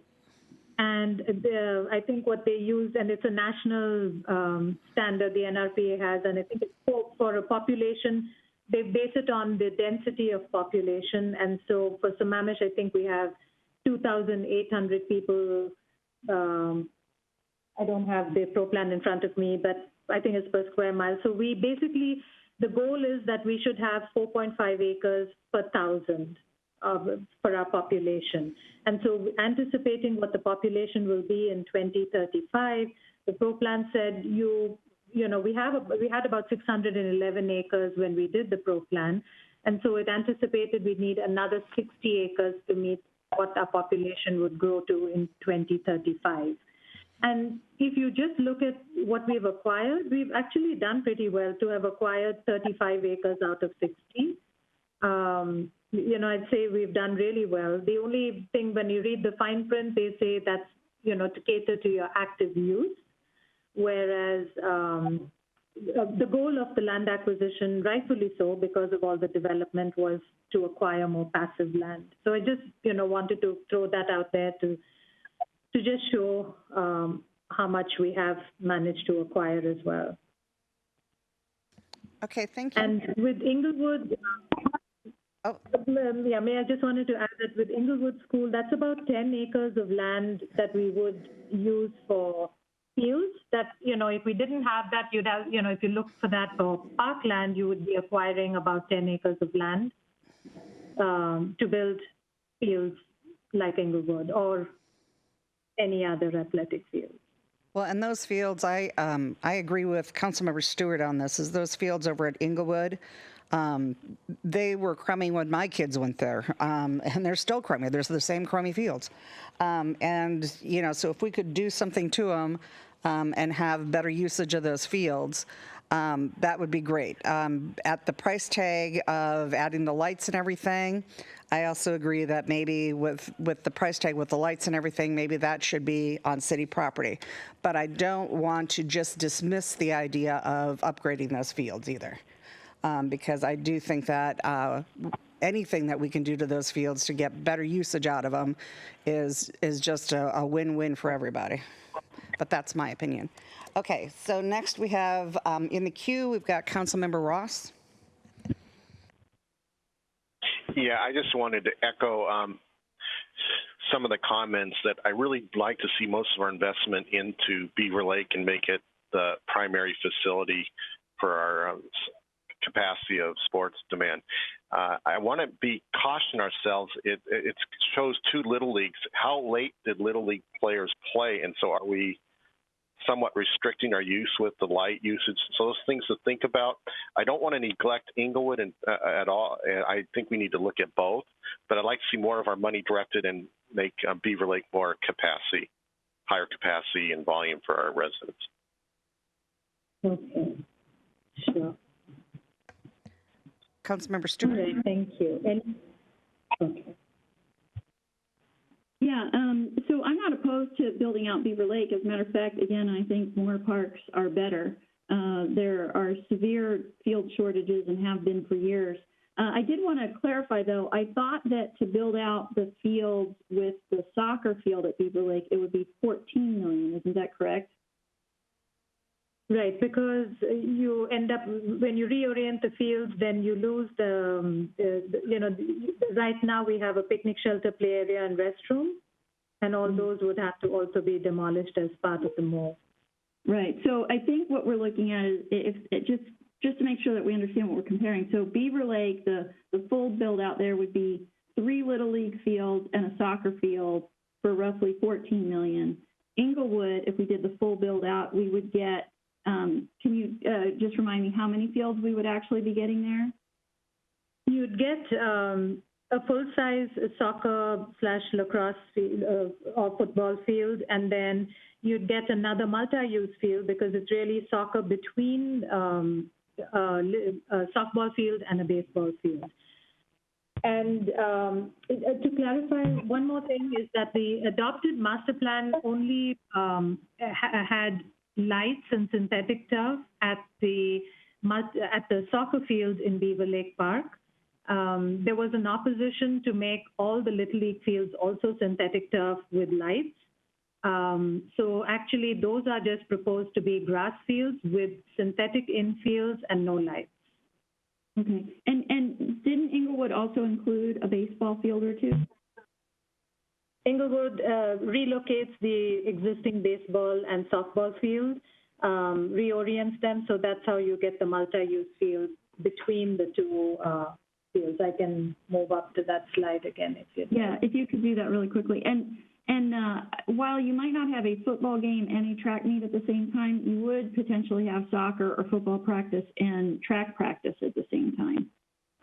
That does happen all the time. And again, I just want to remind folks that there are about 1,100 students at Inglewood. So this would be essentially 3 fields, right? 2 to 3 fields at any given time, because the multi-use field would either be 2 baseball fields, or like a softball and baseball field, or a multi-use field, right? Right. So you have, right, that's what it is currently. So I just, I'm not trying to choose sides. I'm just saying that I think we need to make sure that we use all of the data and compare it, that with 1,100 students, and in middle school, you have a requirement for PE. So every student is taking at least 1 semester of PE. So you've got half of the kids at the school at any given time will be out there trying to use those fields. So again, I'm not trying to give anything away, but we're talking about building things that are going to get used by our community. And I don't see fields at schools, when they're in decent shape, ever going unused. So I think it's important to keep in mind that, and I'm all for making sure that we sort of share the wealth, but we did invest in the Skyline fields. And after Issaquah School District changed their school times, that's when I believe that Issaquah School District pulled out of the ILA, because they could no longer meet some of the demands because their schools got out later. So, I think if Issaquah was still willing, we would potentially do similar deals for the south end of the city. But I think anywhere where we can partner with other districts or other entities and get dual use out of things, during the day and the evenings, that just feels like win-wins all across the board. Thank you. Okay, do I have any more comments, Council? Okay. Good presentation, thank you. Thank you. Okay, so I will move on to the facilities presentation, which is a shorter presentation. So this is a list here of the 12 major facilities that the city owns, and the 7 of those that you see in italics are actually leased out. So the day-to-day maintenance falls on the tenants, and however, the major maintenance is still the responsibility of the city, with the exception of the Community and Aquatic Center. The YMCA is responsible for major maintenance for the community. So the facility CIP, this is the city's first attempt at the CIP, and it is also fairly new to the Parks and Recreation Department. No funding sources have been identified. In the past, we have built up projects with transfers from the general fund. And again, the presentation tonight is just focused on the projects anticipated for 21 and 22. And so those are improvements to fire stations 82 and 83, renovations to City Hall, and maintenance and equipment storage yard to replace an existing one at the Lower Common. So again, the CIP is in your packet materials, and the red box you see is around the projects anticipated in the 21-22 biennial budget. There's one other project I'll draw your attention to here, and it's our older fire station 81 on 212. And there is failure to the driveway. So we have some budget in our repairs and maintenance under the operations budget to go and fix the driveway, but that fire station is not connected to sewer. So it only made sense to allocate some dollars for, connecting it to sewer. And that's what you see, the allowance of $500,000. on the spreadsheet. And I'll cover the other projects on the next couple of slides. So fire stations 82 and 83, a study was completed on all three fire stations in 2018. And fire stations 82 and 83 were built in the late 80s, and there were multiple deficiencies found in them. They don't meet the federally mandated ADA codes. They have really outdated electrical and mechanical systems. Their dorms and restrooms don't meet the current trends in gender neutrality. And then there's no clear separation of contaminated spaces from the living and working areas. Fire stations are essential facilities, so they are, they do withstand earthquakes. And again, those seismic codes keep changing. So really where we're at is if we go in and make significant modifications to the existing facility, then we would have to essentially at that point, raise it to the ground and rebuild from scratch. And the ballpark costs identified for those at the time of the study, including all your soft costs, were about $14 million for each of these facilities. So $14 million for 82 and about the same for Fire Station 83.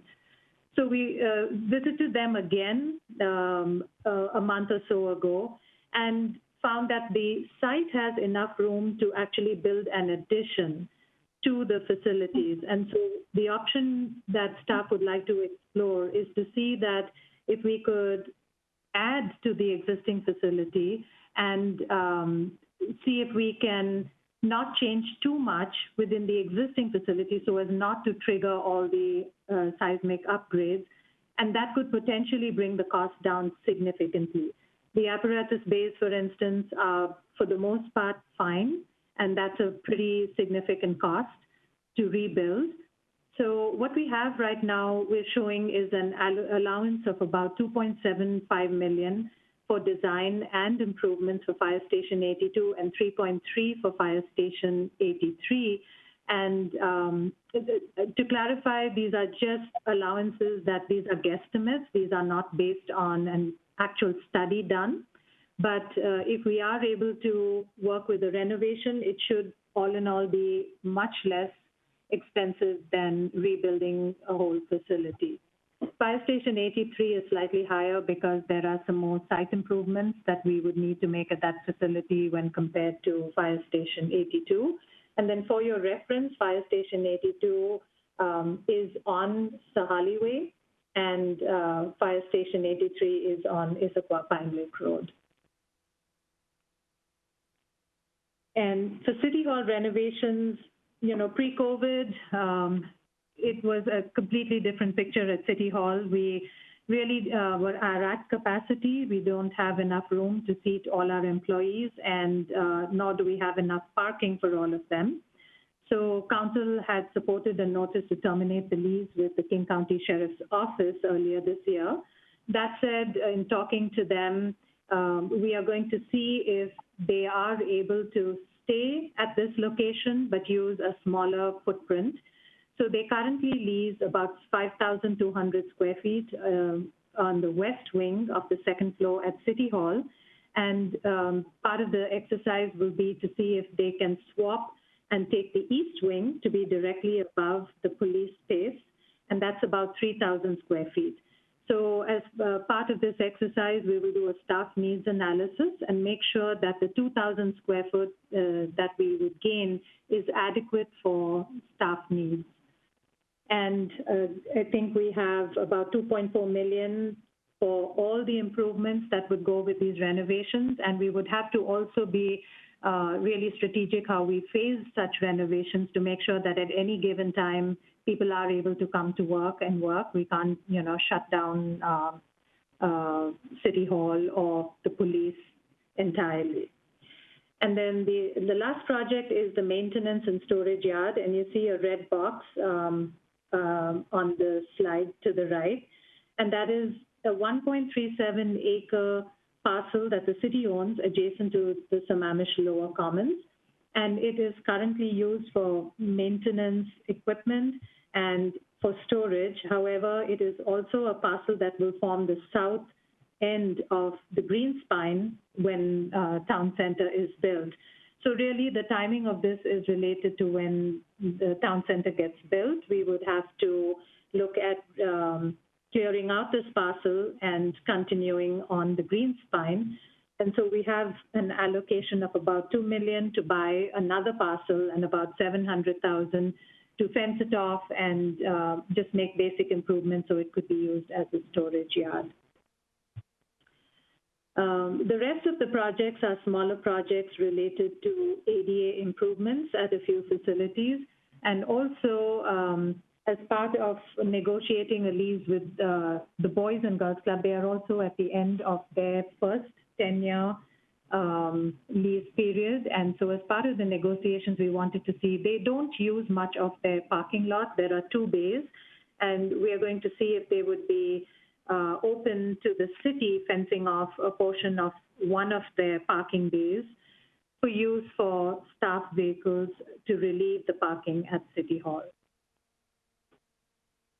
And that brings me to the end of the facilities presentation, and again, happy to take questions.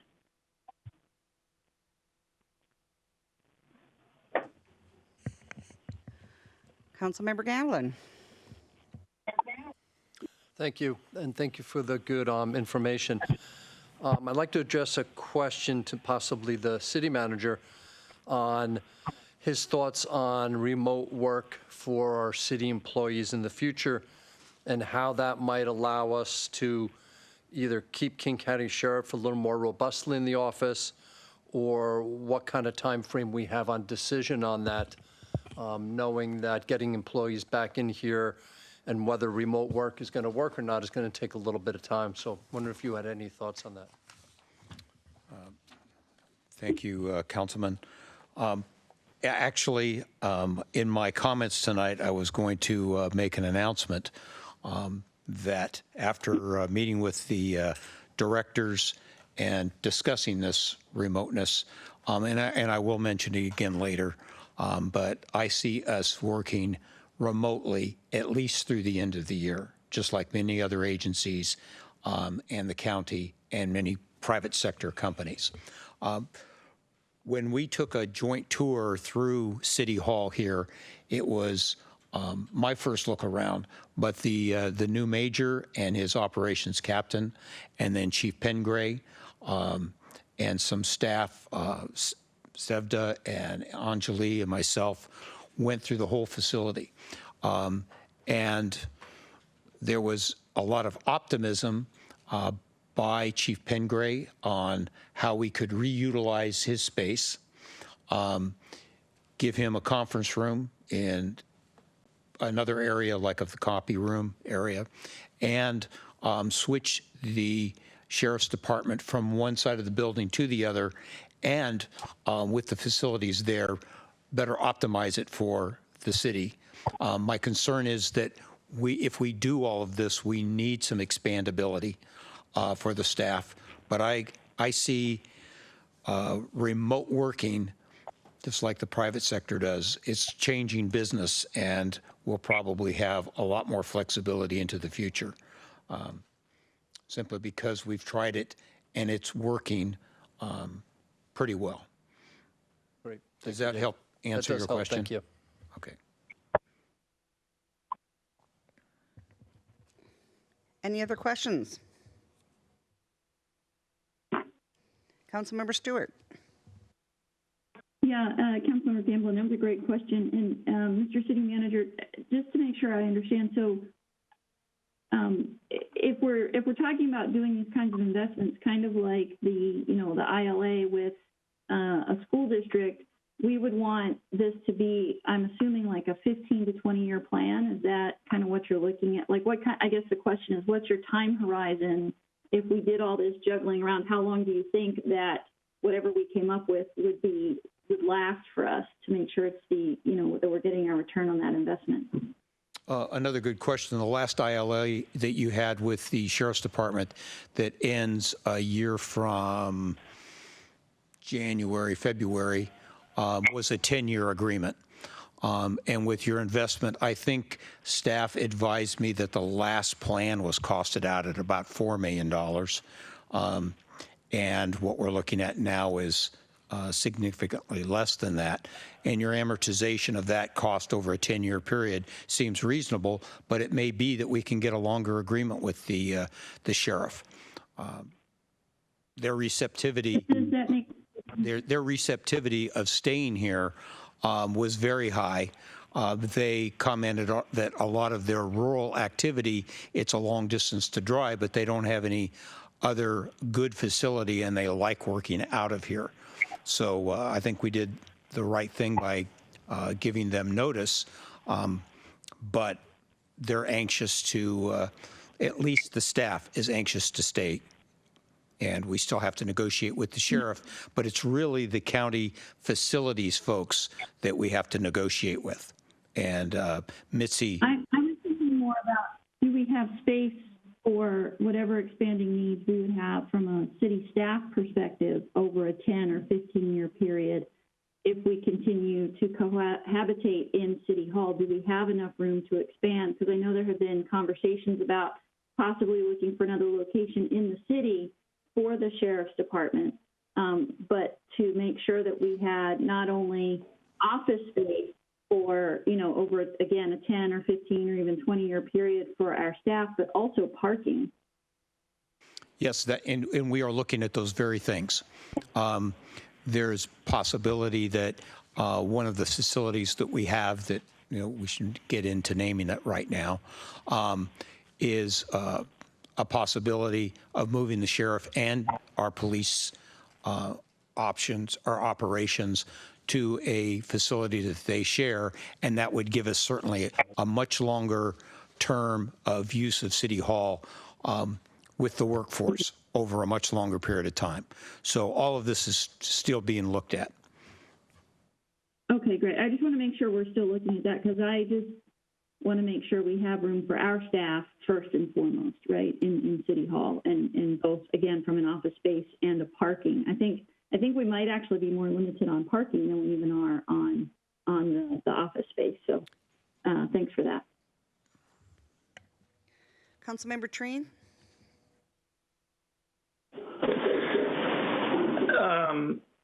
So I don't know if you got the City Hall, we can go up. The whole design of that City Hall is to be able to be expanded and go taller. So I think I like your point, Councilmember Stewart, to be looking at that and be mindful of it, but also I think expansion is going to go up on that particular building when we look down the road. But yeah, I'm all for that, looking at the amortization of getting a long-term agreement with them. The second thing is for the city council or for the city manager on these fire stations. Can you help me out on what's our thinking here as far as, year by year, and then the cost, and then how's that going to impact the services that the residents will be receiving? Well, given that I've got a few years of experience in living in them, and doing the maintenance and actually building a couple, these facilities, I walk them with Chief Clark as Chief Operations and Maintenance Chief, as well as city staff. And the fire station, let's just kind of take them in reverse. Fire station down on 212 is a much older station. As Anjali advised, we've got some issues there with the sewer and the driveway that we must take care of. But Chief Clark concluded, and I agree, that with the improvements that were done a few years back, that's satisfactory for the current operations and would take them through the next several years.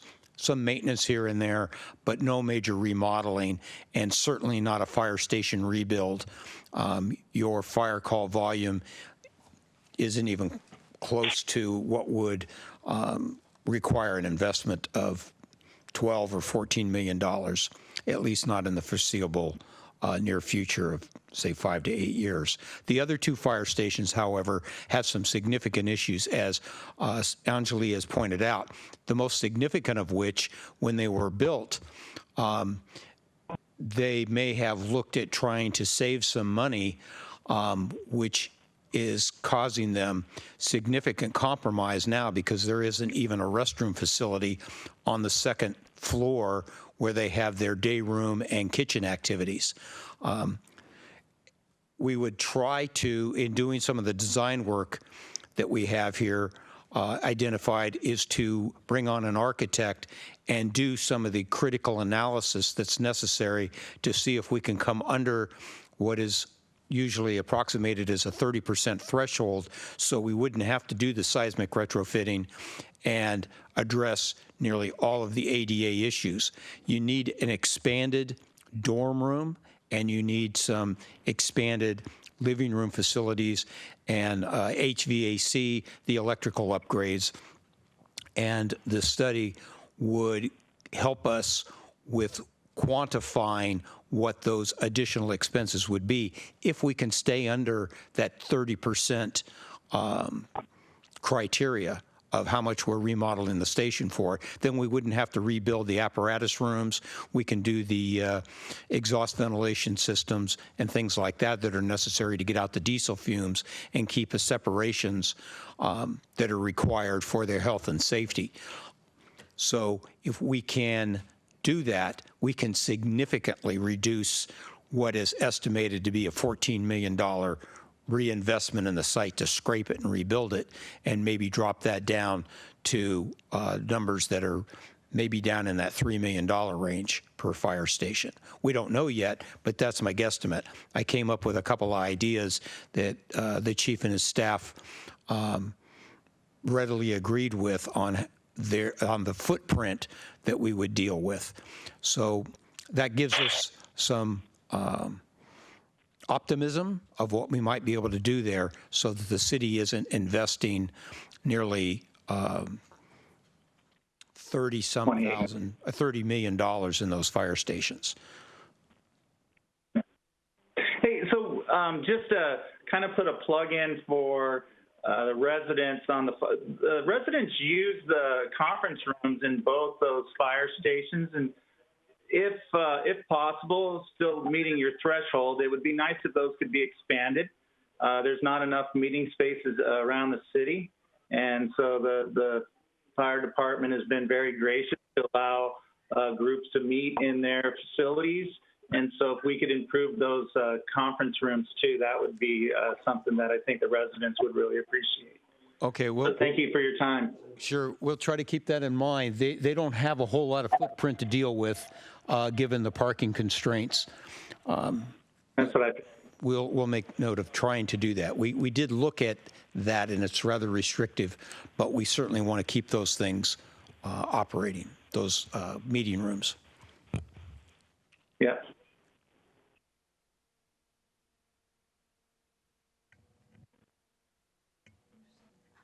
Okay, I had a question on, do we know, Anjali, do you know if the fire station questions, if any of those were answered in the study that was conducted last year? Which questions, Mayor?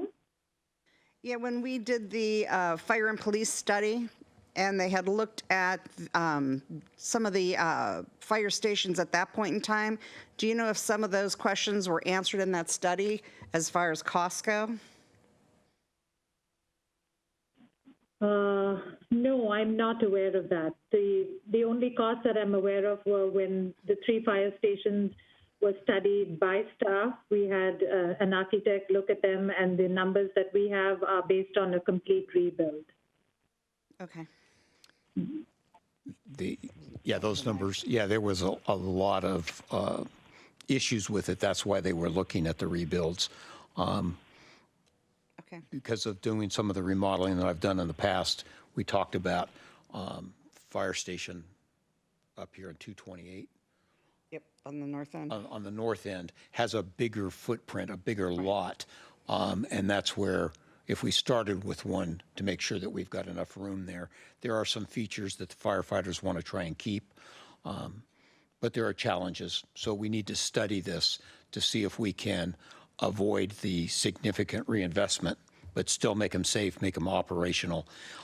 The other fire station I forget what road it's on, it has the issue with the roundabout and the grade of the driveway. Buffalo Lake. And that has some challenges with road grade that will drive up the cost of that as well. And I wanted to point out that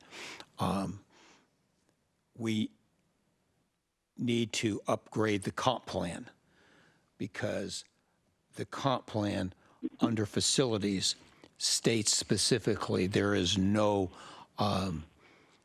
plan for upgrading fire or police facilities in it. And so that can be done. It can be done during a budget period. State law allows that. But it's just something that we will need to address.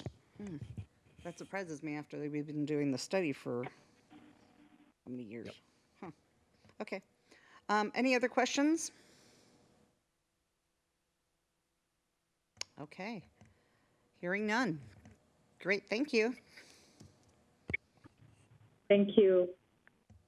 I'll stop sharing my screen and turn it over to Mike again. All right. And I will turn it over to Cheryl Paston to walk us through the Transportation Improvement Plan as well as the Stormwater CIP. Cheryl, are you with us? I am.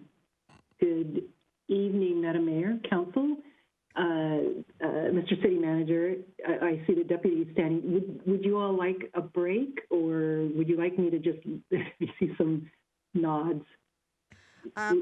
Counselor, are we ready for a health and safety break for 5 minutes? Yes, okay, so we are going to take a 5-minute Sammamish health and safety break, and that is a great idea, Cheryl, and we will be back. Okay, Council, we are going to start back in. Cheryl, are you with us? I am. All right, I'm going Again, good evening. I'm going to let you take off. Ready to go? Yes. All right, thank you. Again, good evening, Madam Mayor, Council, Mr. City Manager. This is Cheryl Paston, Acting Public Works Director.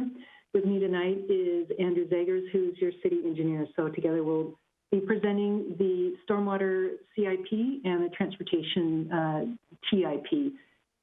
As Anjali did, we'll focus on the next biennium, though, on the detail. You will see the full 6 years, but again, we were planning to just really speak to the 21 and 22 biennium.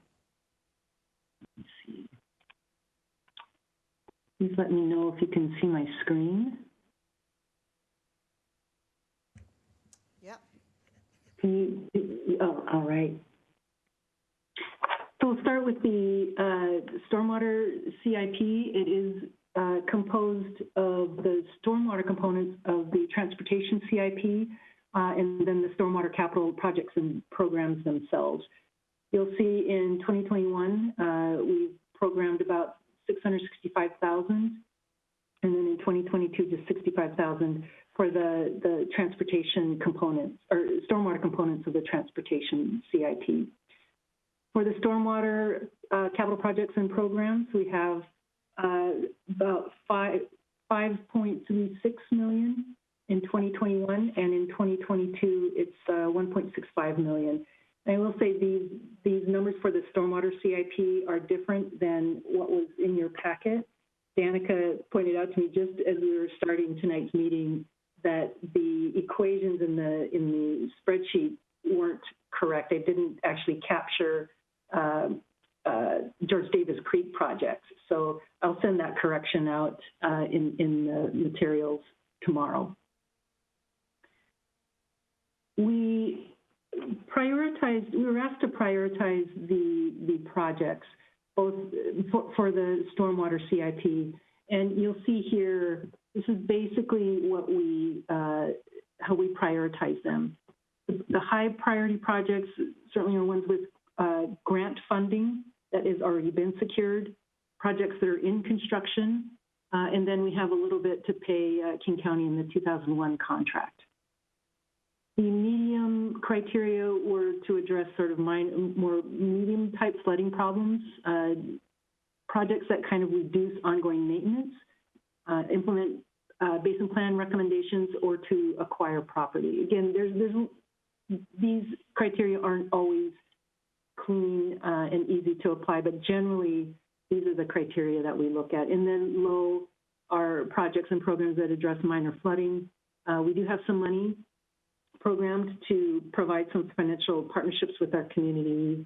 We've been partnering with the Sammamish plant stewards to plant some native plants in some of our stormwater ponds, and it's been pretty successful. It's great because all the labor is volunteer labor, so the costs are relatively low. It is just the cost of plants.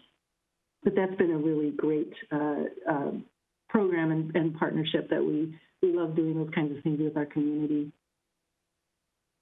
So I divided up the 6-year stormwater CIP into, I think there's 4 slides just so you can see it easier. This first slide, as you can see, it just shows the stormwater components of the TIP concurrency projects. The only project that will be needing funds from the storm program or storm fund is Issaquah Falls City Phase 1. We'll just be finishing it out next year. Most of the costs will be incurred this year in 2020.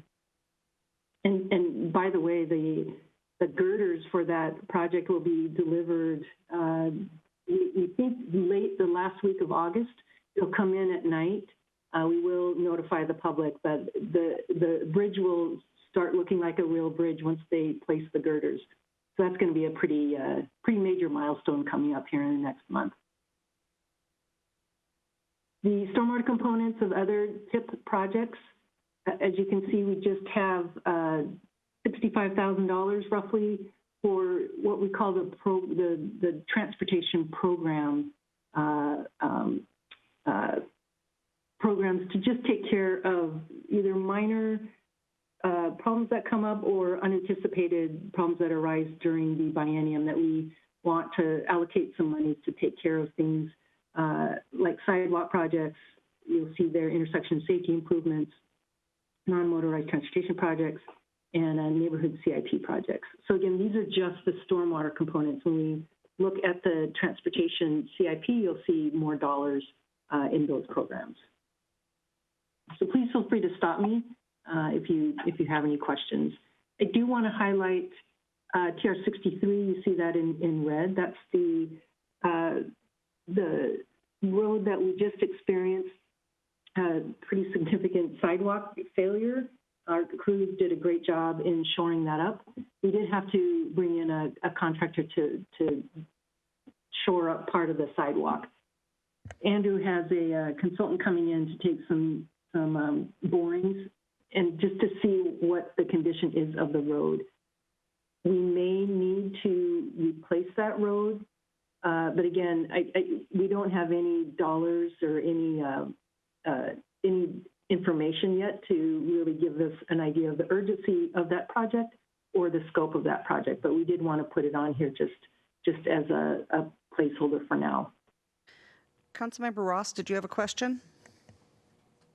Yeah, I just a comment. Good catch by Danica on George Davis. Well, that's the next slide. But on this one, we also need to pick up TRB. It looks like on the prior slide in the total for subtotal stormwater other non-TIP. Oh, you're right. Yeah, so that's really it. Yeah. Oh, thank you. I was rearranging so many times to get it in the same order as the TIP, and I missed that one. Thank you for that catch. No problem. No, it's a lot of data flying around. Yeah, a lot of spreadsheets, a lot of colors, a lot of letters. Is there a question? Yeah, I think my question is on the slide that she currently has up. So I don't know if I should hold my question until she goes through this or if I can dive in. All I was going to say on this one is this is our stormwater CIP projects. The two large ones are the George Davis Creek Fish Passage Culvert Project and the Ebright Creek Fish Passage Culvert Project. As we are planning to give you a more complete briefing on this one in November. We will be asking the council's decision on whether we should close the parkway to install the culvert like we did for Zaccoos Creek. It it was much easier to do the construction to close the parkway. But we will be coming to you later this year to get direction from the council. We do have a couple of other smaller projects that we wanted to either construct or start the design on. Hazelwood, that is, this is number 20, SW11. This one is to replace a culvert just to reduce some flooding. SW12, that is also a flooding problem on 248 between 21st and 24th. And then Laurie Estate Thoughtful Diversion. That one we, in February, in that pretty major storm, we experienced some severe erosion of it's basically, is kind of like a canyon. The runoff from the road discharges halfway down the slope. We have a temporary fix right now, but the permanent repair is actually to divert that water and discharge it at another location. We are working with Andrew Stevens to see if we could get some FEMA reimbursement for that particular project. And then the stormwater CIP programs down below. Oh, no, I still have my question. I was just going to let her go through the slide, but I have a question on this slide, Karen. Okay. So when you get to the end of each slide, Cheryl, can you just stop and then we'll go for questions at the end of each slide? Certainly, certainly. So the bottom part of this slide are our stormwater CIP programs. These are funds that are set aside, again, to just take advantage of opportunities or problems that arise during the biennium to make sure that we have some funds to take care of those issues. With that, Deputy Mayor, you have some questions? I do. I guess more concerns than questions, but so SW05, which is the George Davis, and SW04, which is Ebright. In our public comment earlier today, we got pictures of the Zacchaeus culvert project that we just spent similar dollars on. And I think the city has really invested itself heavily in the kokanee salmon, wanting to make sure that we don't have blocked culverts. Of course, there's the state requires us to do that, but I think more than that, this council and this city would like to see kokanee be able to reach the upper reaches of some of these creeks where they can't right now. So Ebright's kind of our prize jewel for kokanee.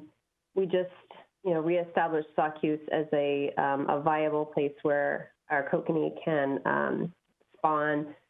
And of course, I think that is our goal with George Davis as well. My concern is that George Davis and Ebright are the two creeks which are impacted by stormwater runoff from the town center. And we have a bunch of zeros on the town center regional stormwater plan, and that is my concern.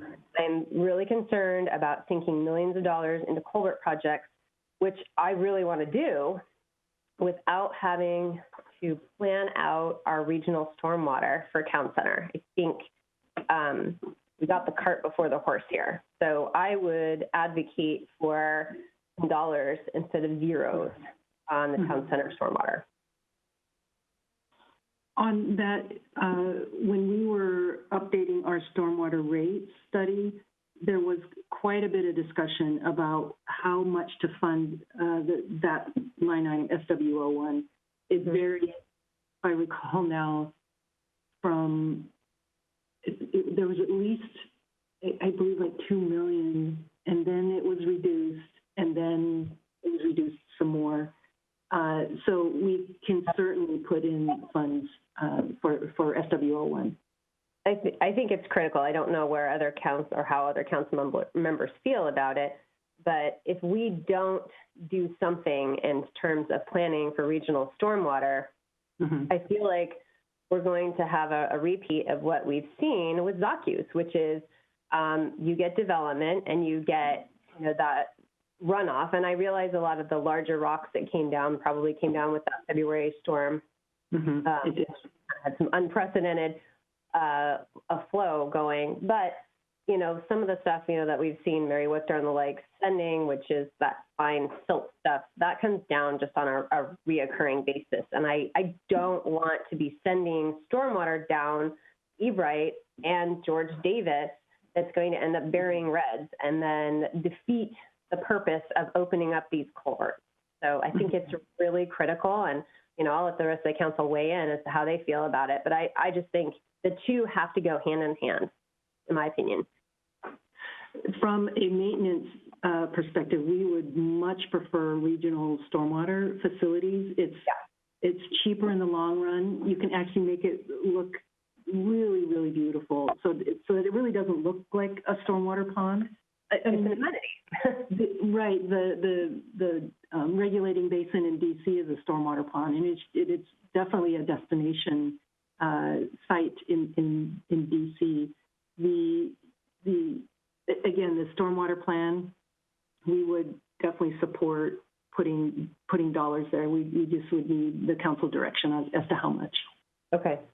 I think based on the queue, you're about to get it.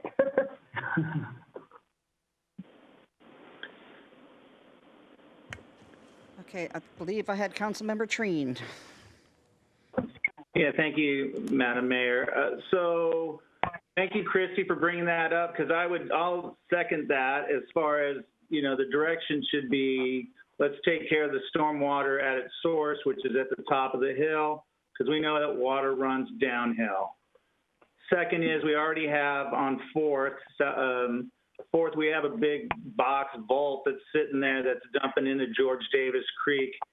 I don't know how that's going to operate. I need more data on how vaults are working and to see if they really are retaining the water like they say they're supposed to, and how they're filtering would be another one that I would be pushing for, monitoring the quality of the water as well. But we have that water running from Fourth onto George Davis Creek. So why would we, if we're going to have all this water running down there and it just turns into another Zaccoos, then why would we spend $3 million for the passage? But I'm in support of putting the passage in for the fish. And so my question then, too, really to say all that is King County on board for the trail that hasn't been built yet for these two passages as well? Do you know if I've looked at their website and I don't see these two passages in the East Lake Sammamish Trail project? Not that I've looked very hard, but I haven't seen that, they are actually doing their part in the culvert project. Cheryl, do you know if they're doing it on the trail?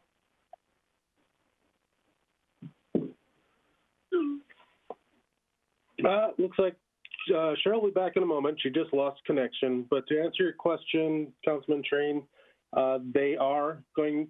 Part of their project is to replace both Ebright, the Ebright culvert on the trail, and also George Davis. They're also looking at including the culvert under Shore Lane at George Davis Creek as well as part of the trail project. And Andrew, do you know if on Hazel Wolf culvert improvement project is the reason for that flooding the Hazel Wolf wetland? Is that the problem, or is it the development that went in right behind it that's created the problem? I actually do not have an answer for that. I haven't been too familiar with that particular culvert replacement. I've been a little more focused on the larger two. All right. I just wondering if we could go back to the developer who's putting in that project that it just finished up, and a lot of trees went down because they opened up a wind tunnel between the houses and the structures and then knocked a bunch of trees down, which is fine. But it would be, the replacements are all only 8 feet high. So now you don't have the 3,000 to 4,000 gallons of water being held by the trees. So, I'm just wondering if is that all on the city? The $500,000 here next year or 2 years to fix the culverts. And the only reason why we have flooding in this particular wetland is because of a development that took place right next to it. I could get a look at that, but I believe this is not related to the development that's occurring. This is an existing problem that we're having to mitigate. But I'll be able to get a response to you tomorrow on that. Okay, thanks. That's all I've got. Thanks, Andrew. Councilmember Stewart? Yeah, this is great. I'd like to kind of build on what both Deputy Mayor Malchow and Councilmember Treen said. So first, I am absolutely in support of a regional stormwater plan. And I know that that's something that we discussed once, but it feels like a long time ago now that we had that conversation. And we talked about not just the benefits, but the fact that we can design it in such a way that they are amenities. And again, anytime we can design things that have multiple uses and multiple purposes, taxpayers get, better value for their tax dollars. So I think that's great. I would like to see us really front load those plans, right? We don't have to front load all the work, but the sooner we do the planning for something like that, the sooner we can understand where we might, where it will have other impacts and how that will impact other things. So I would love to see us put something in next year even for that planning effort. We have, again, some fairly large ending balances in our stormwater funds, and we should not be holding on to this money. We should be investing it in this critical infrastructure. So I'd like to see that happen. I'd also like to see us, the next line down, which doesn't have a number, it looks like it's SW pound there for the Lewis Thompson Road tight line. I think that speaks again directly to what Mary Wichter's been presenting, is how do we correct some of this runoff and prevent the filling up of some of these culverts. I realize that the February storm was a very unusual amount of rain, but I think we need to start expecting storms like that in the future because of climate change. And so we need to start planning. I think our 100-year floods probably aren't going to be 100-year events anymore, and we need to start planning for that. So I'm not sure why we're not showing anything for that either. And as we think about, as we go down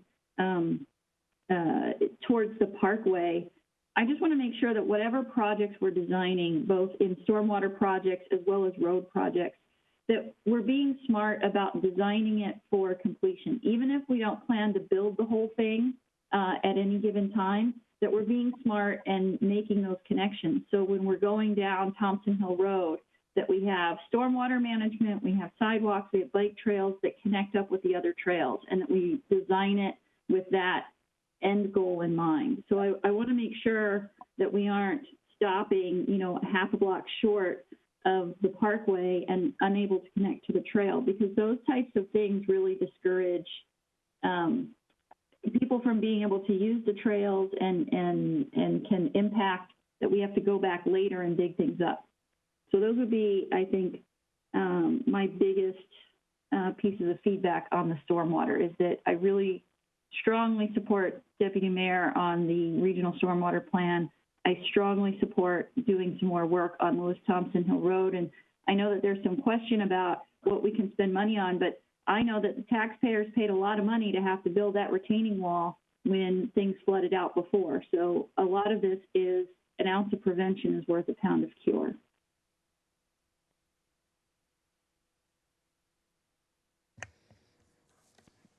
Councilmember Gamblin. Thank you, Karen. Hey, I'll keep it short because it's 9:10 already, but I fully support what Deputy Mayor Malchow put forward. I think she covered every single one of my points that I had written down here. So I second that and support that.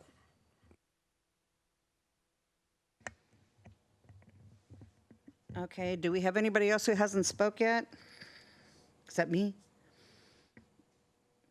Okay, one, I fully support the deputy mayor's stuff for the town center, and I would like to see a list of, you've got it where you've got Thompson Hill as a low priority. Can you explain why that's listed as a low priority? Cheryl, are you there? Yes, sorry, and I apologize. My internet's just been going in and out all evening. So thanks, Andrew, for stepping in. On Lewis Thompson, there is some water that comes over the roadway that definitely has been an ongoing issue. One of the reasons why we did put it low is partly because of the funding. By constructing a tight line, we would also strongly recommend that we also include a sidewalk, bike lanes, improve the road. That is all transportation dollars. Yep. And as you'll see, we're already very short on transportation dollars. With putting more money towards stormwater programs and projects, we certainly want to take care of severe flooding problems first. But where we have the opportunity to, as Councilmember Stewart said, do a complete job, in our minds, it would include those non-motorized improvements. Now, if the council would like us to just put in a pipe there and not do the non-motorized, do that later, we can certainly do that. Could you price that out for us separately, primarily because of the transportation dollars, and that is going to be a super tight budget. It may be the fact that we may be able to fix the water and maybe design the other part, but we may not be able to do both. So if you could separate that out, I think that would be great. Okay, we can do that. That's easy.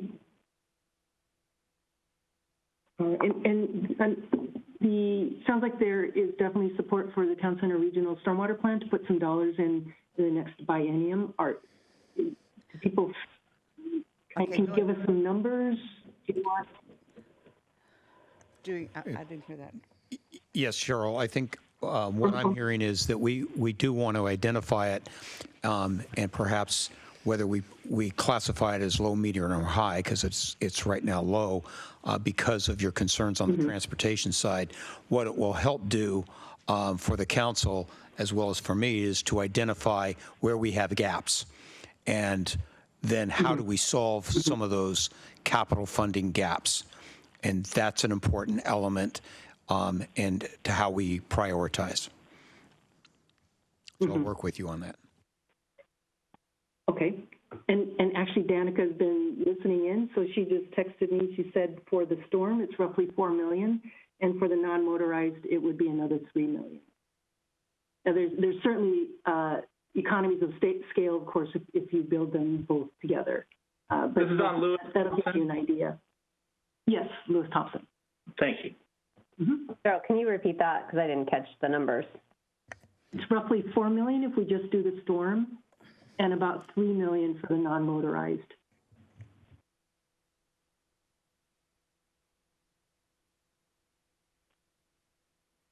Okay, going for round two here. Deputy Mayor, did you have another question? I do, yeah. The mayor asked some of my questions relative to the Lewis Thompson sightline.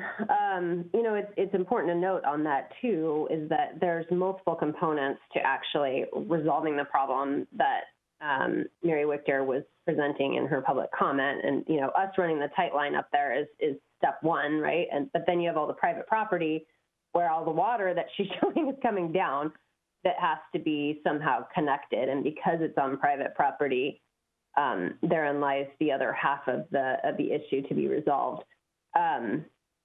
But relative to costs, and I know the mayor asked if we could get, those numbers. We got them just now. So it looks like, if we just did the tight line, we'd be looking at $4 million. I'm looking at our ending fund balance, and it doesn't support that, which means we're going to run negative. But I do have a question as far as you'd mentioned some numbers, Cheryl, when I asked about the regional stormwater in Town Center. Do you remember what that cost was? No, I don't. I would have to look that. I can look that up and provide that tomorrow. Okay, I just, again, I'm starting to look at ending fund balances, and I'm guessing, well, we'd have an issue that we'd need to, resolve on that front. So obviously, loading, at least $4 million, if not more, into any given year is going to upset the balance on the spreadsheet here. But that's what these are for, is to kind of play with numbers. So we'll look forward to getting those numbers at the next meeting. And I believe the Town Center Regional Stormwater Plan, to implement it, we would need to update and revise some of our codes. Andrew is in actually a better position to comment on that, but I know that with the current the current projects that STCA is proposing, they are not looking at regional stormwater, so this would be in future phases. Any other questions before I move on? Good question, yeah. You don't vet the stormwater code, do you? Thank you.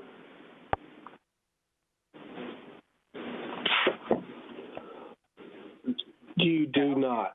That's correct. So Thank you. I think Lisa could probably chime in a little bit more on that, and it's all based on when times of applications and things like that. So obviously, when it's a complete application, that would dictate what storm code you're following. Okay. Thank you. Okay, next in the queue I had Councilmember Stewart, followed by Councilmember Treen. Yeah, just really quickly, looking at roads like Thompson Hill, where we can look at some complete packages, I want to emphasize that I think as a council, we need to think about safety. I think Mary pointed out some pretty significant safety issues from the stormwater, and while I know that there are challenges with the private property, I think we need to address it. And the longer we let it go, the bigger the problem gets, the more damage is done. And some of that damage, no money is going to correct it. So I think we need to get to it. And when you think about sidewalks and bike lanes, that would be another thing that when I look at some of these projects, we're not putting a lot of money there. And I don't know from a stormwater perspective if we're just not putting in a lot of money there because it won't cost us a lot. But safety is so critical. And there are people who walk and bike up that road all the time, and there are parts of it where it's very dangerous because there isn't really a safe place for pedestrians to be, and people who drive up that hill don't stay in their lane. If they stayed between the lines, it might be a little bit safer, but I think we need to really think about that and again, make some of these investments in the infrastructure. We are heading into what's probably going to be a pretty significant economic downturn. And while that feels really scary, if there's one thing that I think we have learned when we look, when we have the benefit of hindsight looking back on 2008, is that sometimes in these economic downturns, they can be opportunities to work on your infrastructure because money is cheap, labor is going to be cheaper, right? We won't be in these competitive situations, kind of waiting for people to come. There will be people who probably need some work. And we may be able to, again, do it cheaper. The inflation on a lot of these construction projects has far outpaced the overall inflation rate. And if we can have an opportunity where we can do this for less money, we can do it with possibly free money or almost free money in terms of interest rates being low. And you might even have reduced traffic for some extended period while people are working from home. That these are the prime opportunities to be looking at doing this kind of work. So I think we should really keep that in mind. I know that the council in 2008, they were looking at, being very cautious and careful, and I appreciate that. But again, looking in hindsight, that would have been a perfect opportunity to work on some of this infrastructure. And a lot of this stuff we've kicked this can down the road, and we've kicked it and kicked it and kicked it. And I think now's the time to actually work on this infrastructure. Councilmember Treen.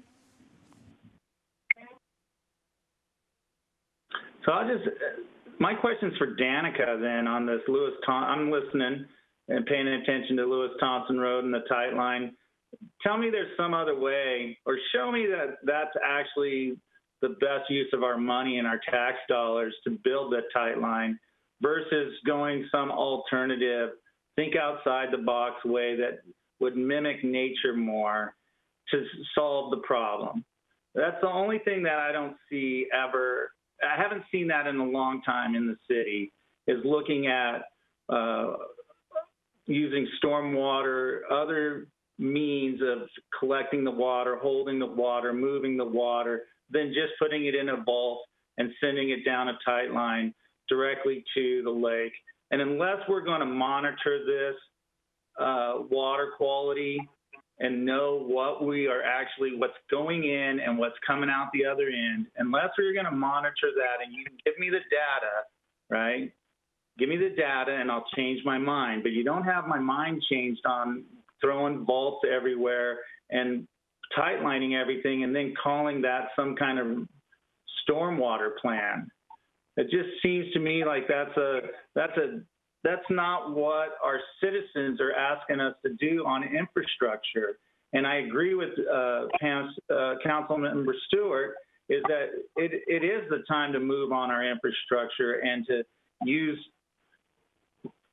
I don't know if I'd call it free money, but very cheap money to do these projects. And so, but if you come back to the council and just say, hey, here's the solution, and you give me just one solution and you say that's the best, then then the staff needs to have the data to show that that is what would really work. So the existing system is a ditch and culvert. It's what we call an informal drainage system. That is the direction of the flow. It's fairly steep. In order to increase the capacity of those ditches and make sure that it stays in the flow path, a pipe is probably the best long-term option. We do, where we can, we want to infiltrate. We do try to use as many natural systems as possible. In some cases, to reduce the flooding or even eliminate it and make sure that the water stays in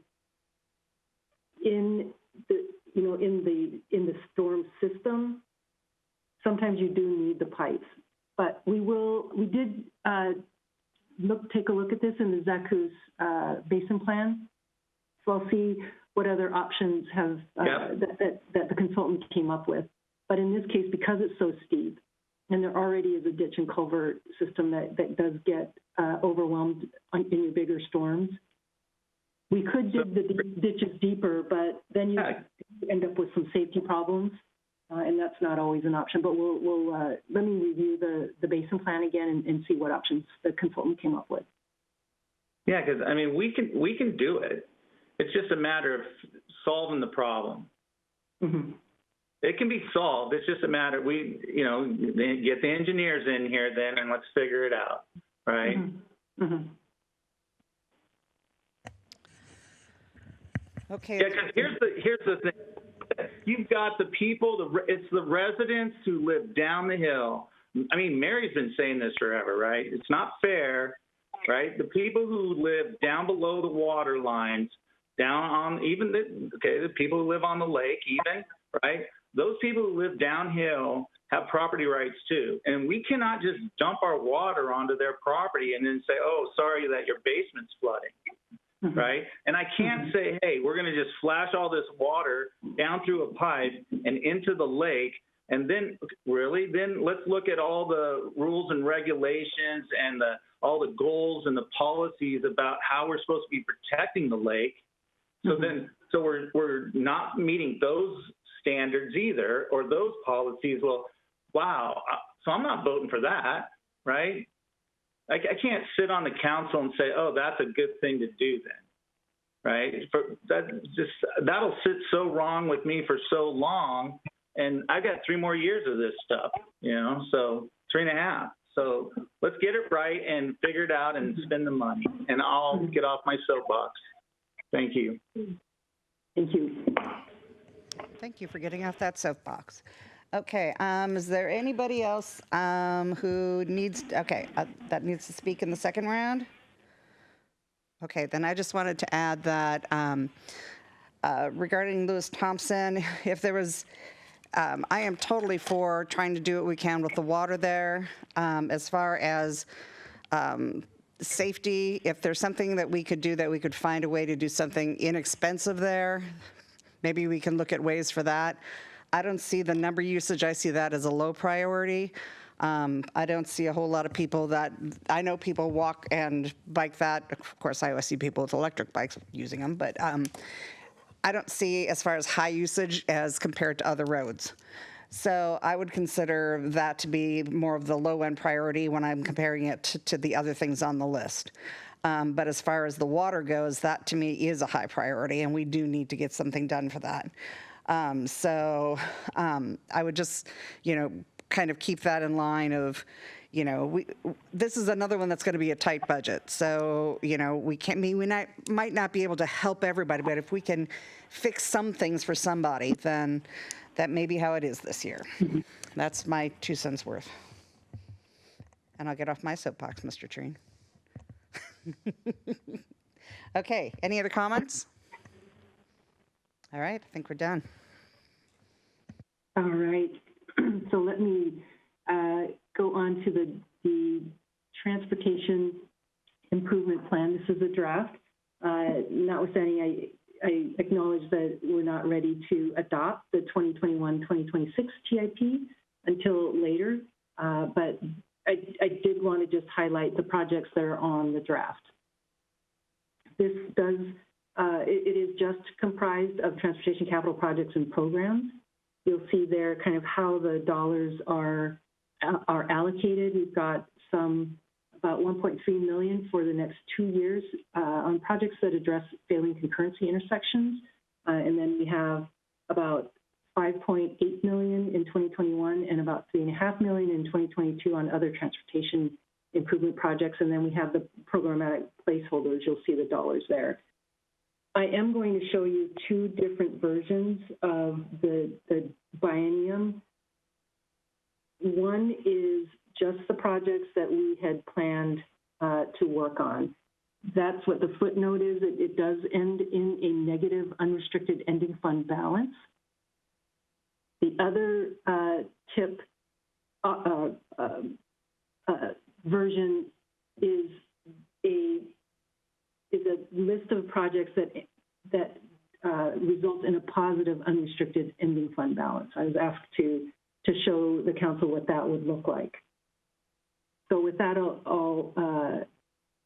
this one is what the 2-year budget would look like to end up with a positive unrestricted ending fund balance. A lot of these dollars have been just shifted to at the out years.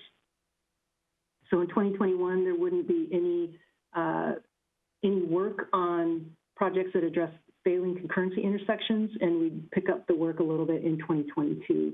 You'll see for the other transportation projects, we've got $2.5 million next year and about $2.7 million the following year, and then we really reduce the programmatic placeholders. I'll show you the detail here in the next few slides. The prioritization criteria that we used, of course, the failing concurrency intersections were the highest priority. We also assumed that we would successfully incorporate the VOC roadway concurrency level service back into the comprehensive plan. So those projects are also on the high priority list.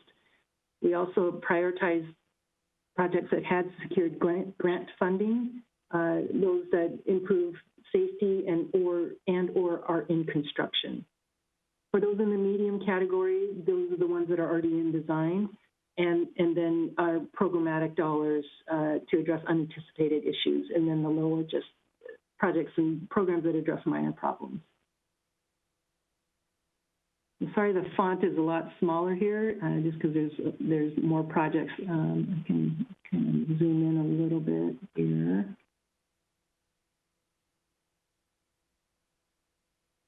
Okay. So you can see here how the dollars are allocated. Again, this is the version that results in a negative unrestricted ending fund balance. We've gone over these projects. If anybody has any specific questions about the projects, I can certainly go over them again, but I know we've reviewed these many times, but I'd be happy to answer any questions on these. Councilmember Stewart?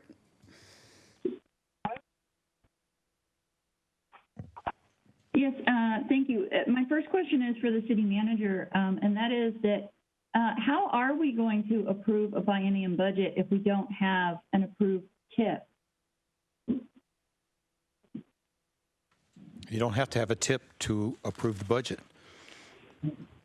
I mean, I understand that, but how are we supposed to know what projects, if we haven't approved a planning document with what projects we need to do over the course of the next 6 years, how are we going to determine what we need to fund in the next 2 years? Well, we've tried to give you a picture of what is out there for 6 years so you have a vision, but we need to focus on the next 2 years. So you're used to doing it with a process that is not essential for you to decide for the next 2 years. It's just a... Okay. So I guess then my next question then, Cheryl, would be to you, which is I see you have the Sahali Way non-motorized safety improvement projects, but you did say that you were assuming we would be incorporating the V over C back into the code.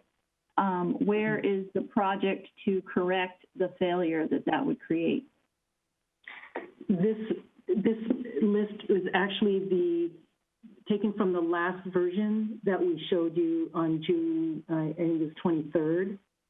And at that point, the council just gave us the nod to include the non-motorized version of it. You'll see the ones that are crossed out, I think I still have the numbers. Oh, I deleted those as well. That's okay.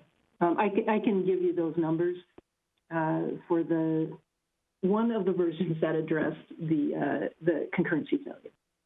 Okay, so this doesn't really assume that V over C is back in the code, because if we assume that, we would have to correct Sahali Way, not just for the safety improvements, the non-motorized safety improvements. We would have to correct the concurrency failure.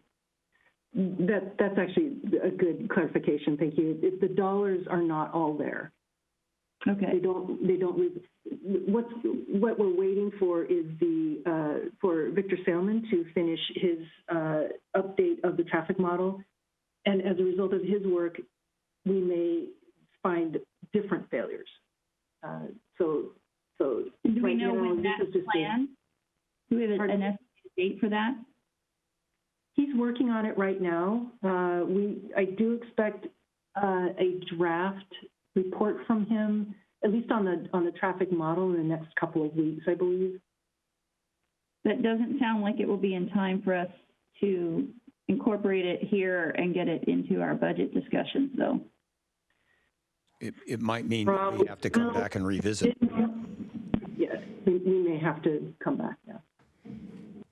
Interesting. Okay. All right. And this includes all of the intersection failures. That's correct?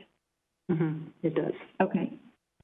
And how much in this particular budget model do we have for other sort of safety and sidewalk projects? So a number of years ago, we used to have a sidewalk gap project that you guys would work on every year. And we suspended that when we were working on the Transportation Master Plan. Now that the Transportation Master Plan seems to be suspended indefinitely, I feel like we can't ignore sidewalk projects anymore. We need to be able to make sure that people can walk around the city and bike around the city safely. Does this include projects for that? And if so, which projects and how much? So we have, let's see here. I'm guessing that we have an opportunity when school comes back into session to try to encourage people to walk to school. Otherwise, we're going to have even worse traffic problems outside of our schools, because I can't imagine a whole lot of parents putting their kids on the school bus until for a very long time, as long as we have, COVID-19 around. So I would love to see us find ways to really improve some of these projects ASAP. So you see in this, in the programmatic part of the TIP, line 29 and line 30, you'll see some dollars there for projects where we can construct sidewalks where there are gaps. And then some of the projects in the screen above that I just showed you, of course, do build sidewalks as well. Terrific. So Thank you. in this version, there are dollars. Okay, great. Thank you so much. Appreciate it.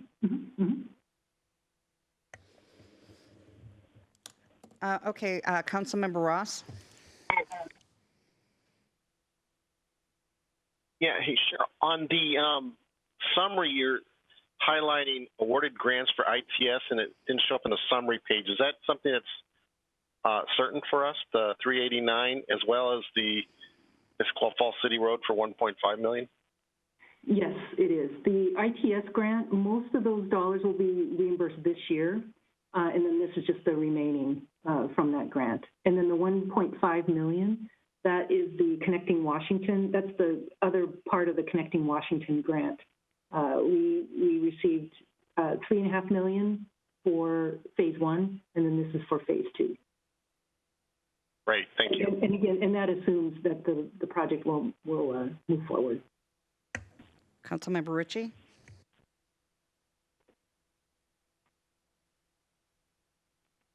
I had no comment, but thank you. I was checking on you. I figured you were sleeping. Deputy Mayor? Driving. Thanks, just had to unmute myself. So building on what Councilmember Stewart said relative to sidewalks, I agree. It's good that there's funding built in here, but I guess my question is to build on what she said, which is, resurrecting that sidewalk gap project list so that council has an idea if, $750,000 and $160,000 together on any given year is going to be sufficient to correct some of those. Otherwise, we'll be short funds. And I know there's always contingency funding, but it would be better to be more accurate over the biennium on the budget if we had the list. And, top of mind, at least in my recollection, is Southeast 24th, right by Beaver Lake Park, where there is a very steep hill, line of sight issue, and then 47th leads to Issaquah Pine Lake Road would be another one. There's a bus stop right there, but there's no sidewalk. So I guess I would appreciate having that list resurrected, and those costs associated with it may be a little stale at this point, may need to be revisited, but it might be nice to see what those projects are, allow council to kind of weigh in on what projects we might tackle and whether or not what we have allocated here in funding is enough to cover it. As part of the GMP project, we did take a look at all of our old lists from various locations, various places, and then asked the public during our outreach where they felt we should build more sidewalks, actually non-motorized facilities. So we do have a list that we can easily send to you tomorrow. Okay. That'd be great. Thank you. Okay, so I did have a question on that because I wanted to, Christy, I just wanted to reiterate because she took most of my comments.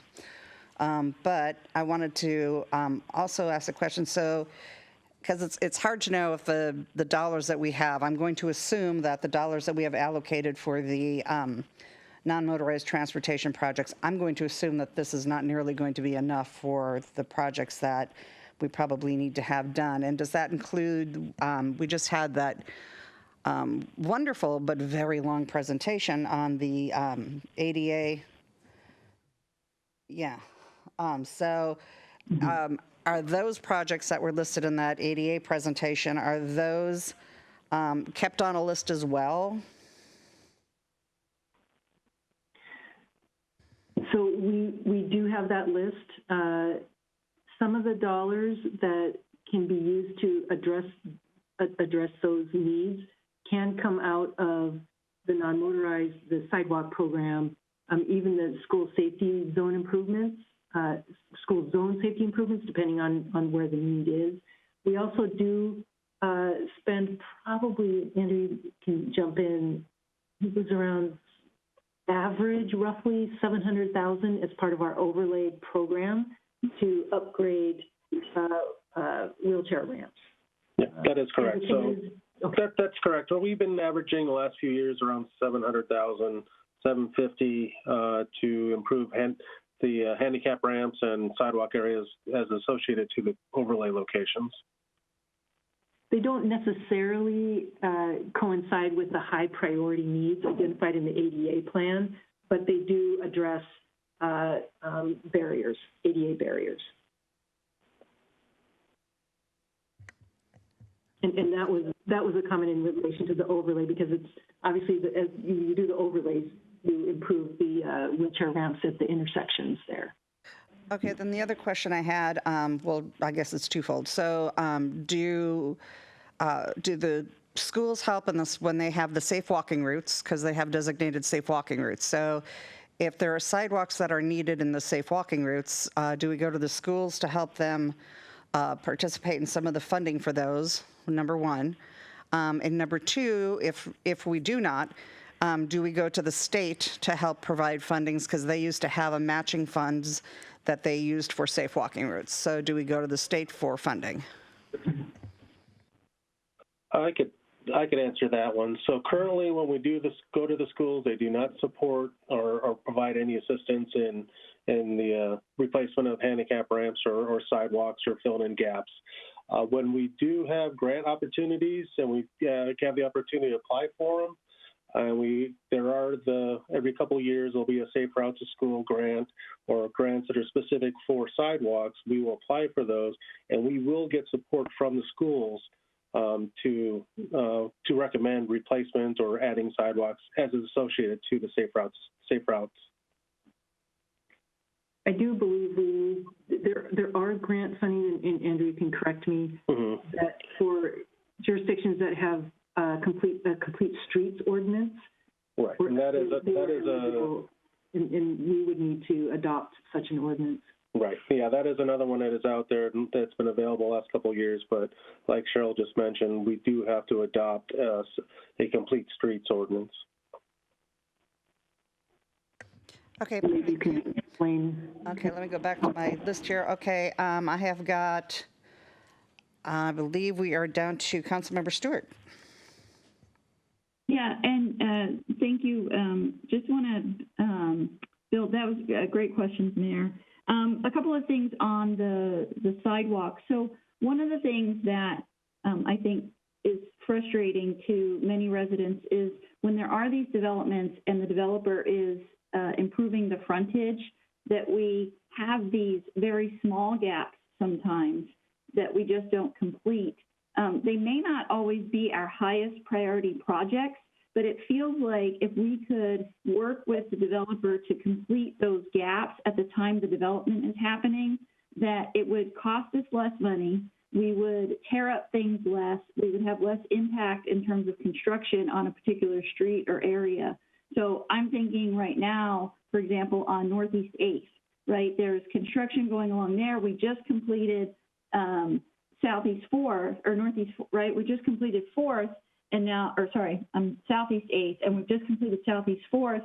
You come down in front of Beaton Hill Park, that's not completed, and then we're going to have a few gaps there to connect to Big Rock Park. So it feels like, you know, if we could plan ahead on some of these, we could work with the developer and plan to do those gaps at the same time and save us a little bit of money, save us a lot of interruptions, and not end up with, you know, 3/4 of a sidewalk along some area where everybody starts walking and then they have to walk out into the street for some small part of it. So is that something that we can look at in terms of how we do these things? I've also noticed, you know, like on 212th, we've got that spot where it has the big sign that says the sidewalk ends, which is funny in a sad kind of way.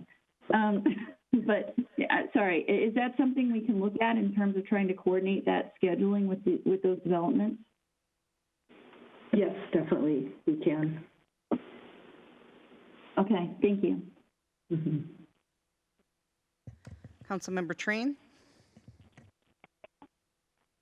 I move to extend the meeting to 10:30. Okay, we have a. Did you hear me? I hear you. Yeah, I make a motion to extend the meeting to 10:30. No second, okay.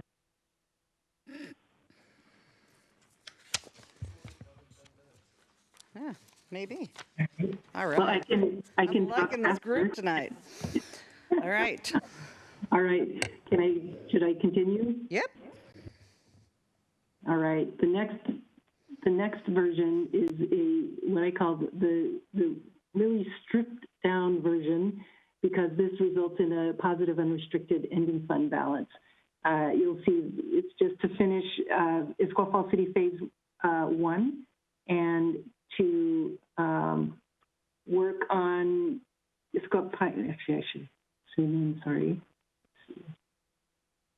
You'll see which projects are proposed to be funded. Just a couple of projects there. It's called Pine Lake Phase 1 to work on the design, basically stop design next year and then pick it up again the following year. Issaquah Falls City Phase 2 to work on the design in 2022. ITS Phase 2 just to finish that project, and then start work on Sahali Way on the design. And then the ITS Phase 3 is just to install about 40 closed circuit TV cameras, and we can do a lot of that work in-house.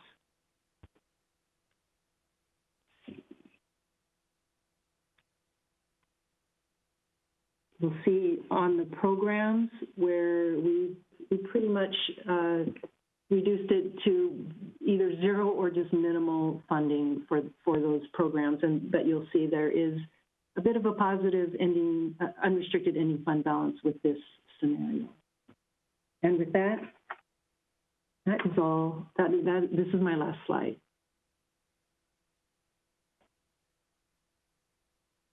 Okay, Council, do we have any other questions? Any questions? Excellent. Good presentation. Thank you. All right. Well, thank you. I will hand it back to Mike. Thank you, Mr. Cheryl. Sugg. Thank you. In the interest of time, we could bypass the IT capital improvement plan portion of tonight's presentation. Of course, if the council would like. IT is obviously an important function, but their CIP is relatively small and therefore does not have quite a big impact on our budget. If we would like to discuss this, Jim is on the line to answer any questions. Otherwise, we can move on to our next agenda item. Council, do we have a preference? I think since Jim's been sitting on the phone the whole time, we should probably ask some questions if there are some. Bring it on.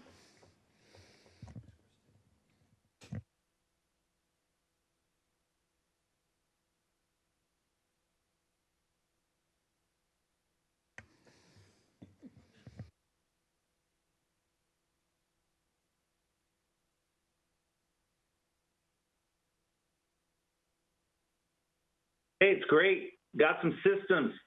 Let's pay for some systems and get them up and running. Thank you, Jim. Okay. Okay, thank you. I love it. Right on, guy. Okay, Jim. Tell us about the software when we get to operations. Absolutely. Thanks. Okay, Jim, it's all yours. So, Mike, were you going to put up the slide, or am I just going to speak to it from what they can see online? Let me pull up your. There's a little confusion on our end. I guess we're presenting. Okay. I will pull up your slides unless you have them available.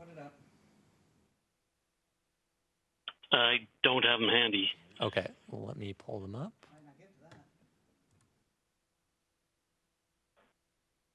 All right, you should see the slides. I'm trying to get GoToMeeting to go over that.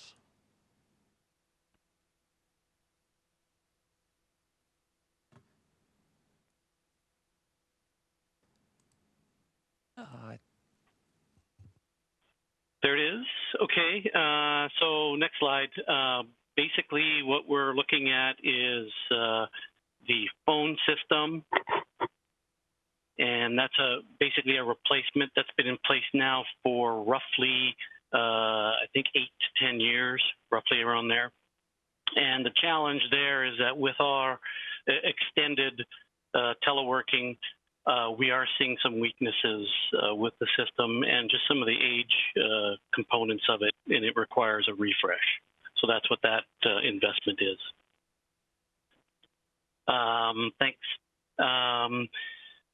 Also, fleet management system. Facilities is looking at a fleet management system to help with managing their maintenance with the fleet, and as well as some additional equipment. It's not just the cars and the trucks. It's also some of the heavy equipment that they want to manage to keep track of costs and expenses associated to those. The big one that is significant is the enterprise records management system. That was on the consent agenda earlier today, and what this is an extension of that. What the first portion that was approved in consent gets us is the preliminary configuration and initial setup, and some of the work related to the clerk's data migrated into the records management system. What the capital improvement project is coming into 21 is an extension of that to multiple departments and those implementations. There's also an interface that we're looking at, which is with the permitting and planning system, which is that's the TrackIt system. And so that would incorporate the majority of the records there that are high volume and high, I guess, availability that everybody wants to see, and make those available through the records management system. Then moving into 22, we have the council agenda management system, the iCompass, that we are near and dear to our hearts. iCompass was purchased, I think, last year by another outfit, and so there is the company is called Diligent, and they're planning a significant upgrade late in 21, early in 22. So we've got a placeholder for that. And I think that's it. That was really the focus. The uninterrupted power supply of the UPS was a little farther reaching into 2023, but it's a smaller investment. And with that, there's the spreadsheet with the numbers, and I'll open it up for questions. Okay. Does anybody have any questions? I have a quick one. Not to be crass, but why are we upgrading our phone system? Now that everybody has Teams, wouldn't that $125,000 be better spent on other parts of the IT infrastructure? Do we really need a dedicated phone system? So sort of all of the above, yes. And the reason for it is that what we're looking at from an operational budget is upgrading our Office 365 from G3 to G5. The G5 gets us the virtual, if you will, phone system, and that ties into what we would have to do to upgrade our existing one. So we are looking to, besides replacing and upgrading our existing, I guess, regular phone system, we're also looking at the virtual side of it, which is tied to Teams. But we have to have the Office 365 upgraded to G5 in order to get there. Yeah, I just don't, I mean, nobody uses phones anymore. I know. Yeah.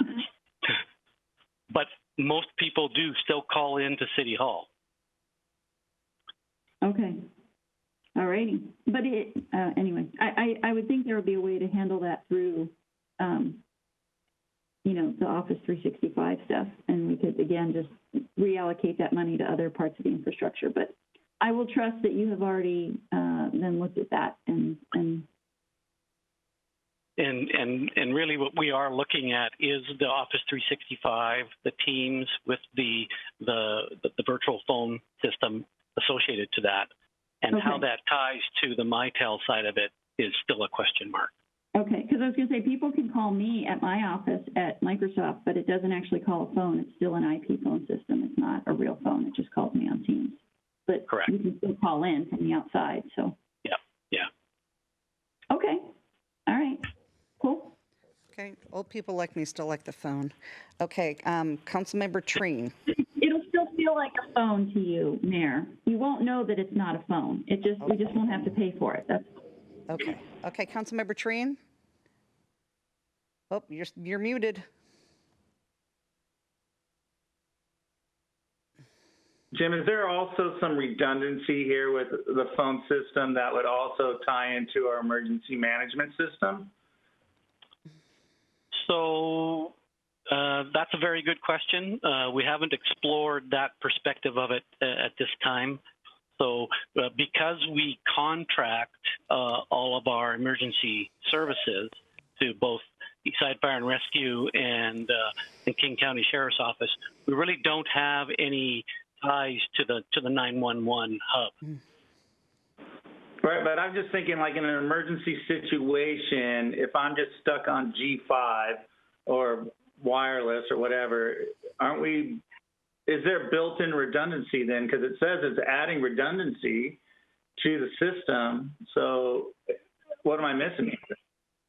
So the redundancy is in essence is failover.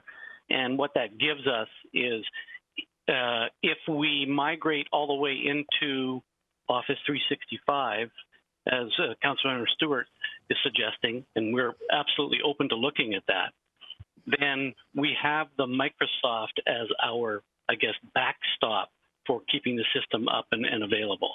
If we end up upgrading the Mitel system in place, in-house, then while it's still going to be an IP-based phone system, which is a virtual phone system, we still have to have the redundancy within our infrastructure to support that for failover. Good. Okay. Have any other questions for Jim? Excellent. Great presentation. Council members, it is now the bewitching hour of 10 o'clock, and so we need to look at the agenda. We have 2 more items on it. We need to decide if we are going to call it a day. Are we going to do 2 items, or are we going to do 1 item? So what is the, I'm being told number 12 is important. So what is the pleasure of the council? Do we have time to move item 13 to next week? Yes. I don't know what next week looks like. Yes? There is a room on the agenda. Okay. All right. I move that we table item 13 to next week.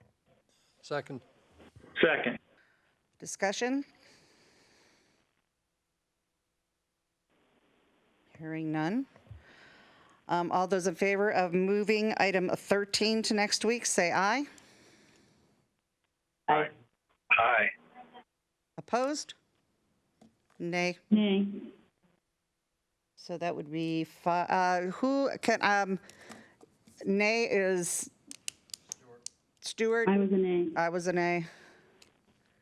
All right, it would be 2-5. Pardon? Councilmember Ritchie, can you tell us how you voted? I was an aye to table. He's an aye to table. Okay, so then we are going to move on to number 12. First, we're going to have to extend the meeting. I move to extend till 10:15. Second. Okay. Aye. Wow. Poor David Pyle's going to be given 15 minutes. All right. All right. Okay, so any discussion on that? Hearing none. Okay, all those in favor of extending the meeting to 10:15, say aye. Aye. Aye. Nays? All right. David Pyle, if you're on the line, whew, you better go fast. I am here. Good evening, Council. So much like the IT presentation we just heard, my battery in my headset is about to die, so I will go fast as it's been on since about 6:30 this morning with Teams meetings off and on all day. So here I am to present to you, and I should be attempting to share my screen. I don't know if it's showing up for you now. Yes. Yes? Yes. Great. So this evening we are here to talk. I'm trying to get this just a second. I usually use Teams. So when I get to use GoTo, I always get a little thrown off by it. There we go. Sorry, just pull that down there in the corner so I can go into that mode here. There we go. Good evening, Mayor Moran, members of the City Council. We're here tonight to talk about the Development Regulations Update Phase 2 Consultant Support Contract. This is the second phase of an ongoing effort the department has for updating the city's development regulations to achieve better outcomes. We see this as a positive, fun project, if you will, that can really help us make some headway in seeing changes in the form of development, helping protect neighborhoods from some projects we've seen that have not been favorable outcomes, and also looking to the future of trying to tighten up our development regulations to be more in line with our comprehensive plan. Phase 2 development regulations scope of work includes 3 fundamental tasks. The first task is to update the development regulations in line with a preliminary list of identified code amendments. That list will be further vetted and will be brought back to you for confirmation. The second phase is porting over our development regulations into a unified development code. And the third phase is further concept development for a phase 3. I guess the third task is for a further development of concepts for phase 3. It's important to note this project does not include amendments to Title 21B, which is the town center. The contract value is $274,920. It's a total of not to exceed. The contract itself is for $249,920 with a 10% contingency. This was budgeted as part of the 2019-2020 budget process, and there was $300,000 set aside for that. It was carried over into 2020. It's taken us longer than we would have liked to get this off the ground with some transition in leadership at the city and some other priority projects going on. The Phase 2 Development Regulations update includes a fairly robust public outreach program, formation of a Citizens Advisory Committee, website and social media, Planning Commission, City Council. And for this effort to be successful, staff will be following a model of continuous feedback between the City Council and the Planning Commission. We see this as really important. What we're going to be doing is working first with the Citizens Advisory Committee, taking what we learned from them to the Planning Commission, taking what we learned from the Planning Commission to the City Council for validation, and then working back to the Citizens Advisory Committee and the Planning Commission in order to further develop the concepts that the City Council endorses as the primary focus of this effort. Some code amendment examples, and again, remember these are just examples. This is the preliminary list that we have. This will be further developed and vetted through Community Advisory Committee and the Planning Commission and the Council before more effort is put into concept development.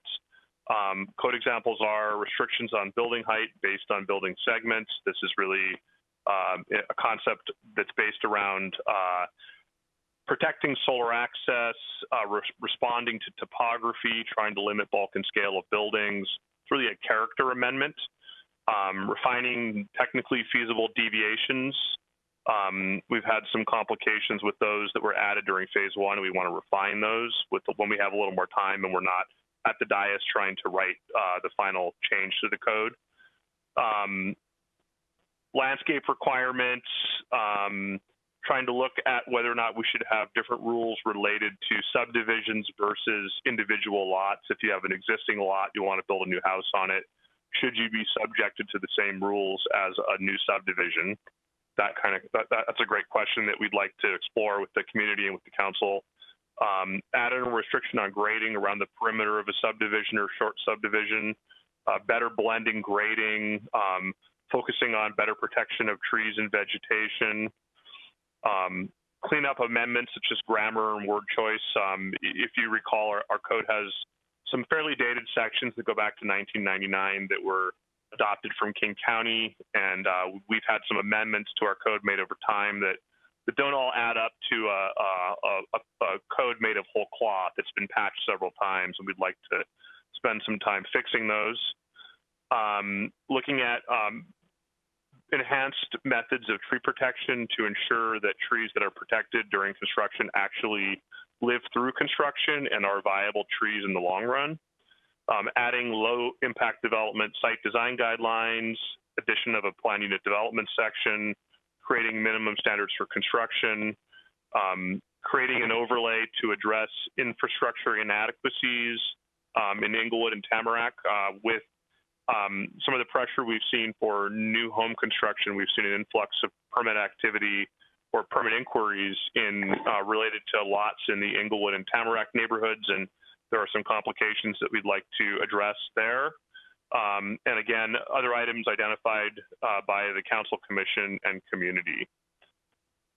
The timeline for Task 1 would begin just right around the corner. If this contract is approved by the Council, we would immediately begin work. The first visible steps in this process would be seen in the beginning of September, and this would continue into the summer of 2021.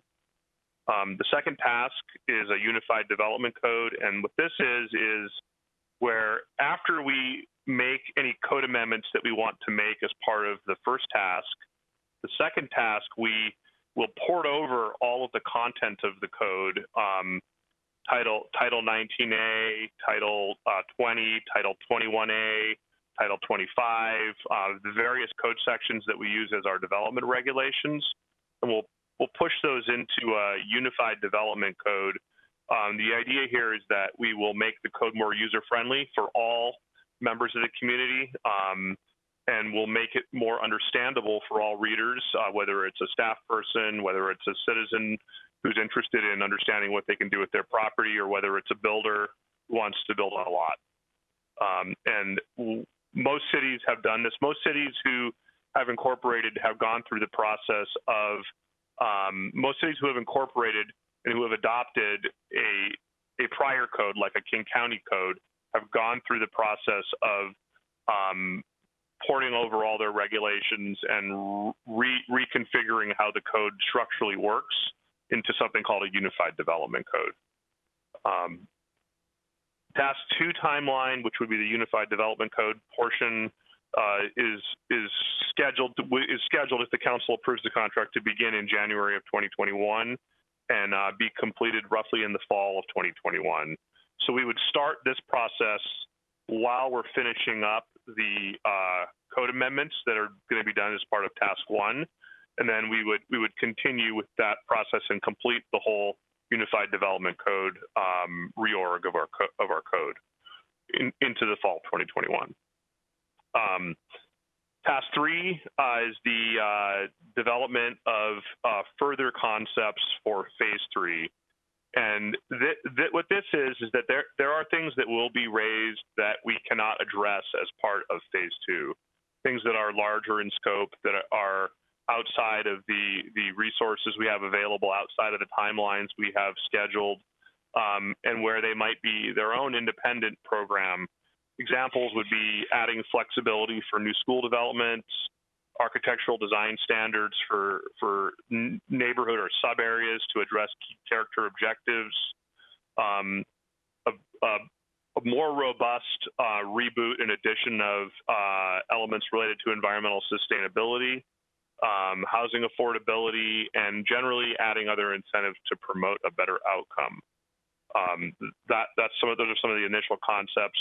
The consultant would, at the tail end of this project, be able to report out to the council with regard to those items that were not completed as part of the process, that were raised that are good ideas to potentially pick up in the future, and they would provide some more detail around how the city might achieve those. Task timeline for, the proposed timeline for Task 3 is initiation in the summer of 2021 and completion in the fall of 2021. That's all I have. If you have any questions, I'm happy to answer them.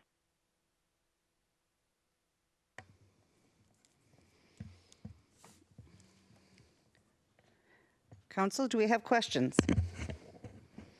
Councilmember Stewart. Super quick. You mentioned a committee, and I didn't know if you had any more details on how that committee would be selected. Would we make sure that it was a diverse committee that would represent all of the different concerns around housing and things? Yeah, a great question. So in the past with phase 1, the way we identified members that were brought in to participate in the community advisory committee was we wanted to make sure we had a balanced group that was willing to talk about the issues from different angles. So we included interested citizens who had expressed interest in talking about items related to development, who also expressed interest in serving on city boards or commissions. So we went to our roster of applicants who had filed applications to serve on boards and commissions, and we called around and we said, hey, we see in your application, as part of that application, they have to make statements regarding their interests in the city, their background, et cetera. So we tried to pick a variety of individuals and called them, and we got really positive feedback from that. Many of the individuals wanted to participate, so we brought them in, and they met with a group that also included builders. So we had a large commercial builder, we had a medium-sized commercial builder, and then we had an individual one-off home builder participate. We had an engineer that does design engineering participate. We had there's some others involved. So the idea is that it's a well-rounded group, and interestingly, the group continued meeting after the meetings were over. So they continued in their conversations voluntarily, and there was a lot of good dialogue going on in this group. So we learned a lot from them, and we want to recreate that here.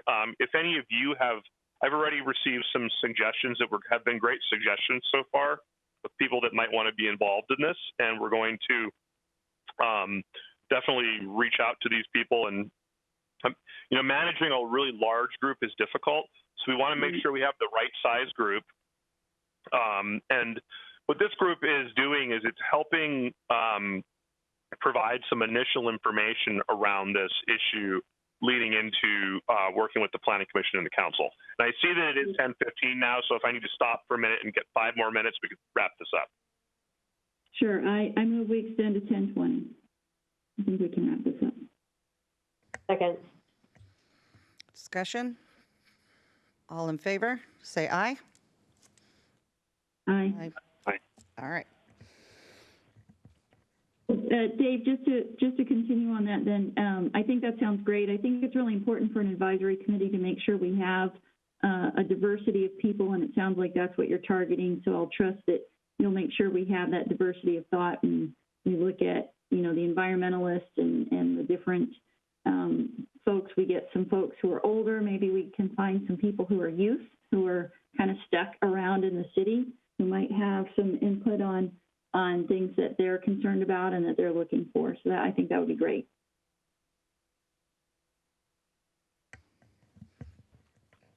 Councilmember Treen. I move that the City Council approve the contract with Frameworks to develop Phase 2 updates to the city's development regulations. Second. Not sure who was the second, but I heard it. Okay, we've got a first and a There are a lot of us. Yeah, either one of them, there was 2. That got a first and a second. All those in favor, say aye. Aye. Aye. And opposed? You have a 7-0 vote. Right. Thank you, Council. Thank you. Okay. Okay, Council, that, I believe that's going to wrap it up for tonight. Did I hear a motion to extend? Hold on, Mayor Moran, can we just really quick on the council reports? I'm not going to read my council report, but I wanted to add in a couple things. Certainly. It's going to take me 2 seconds.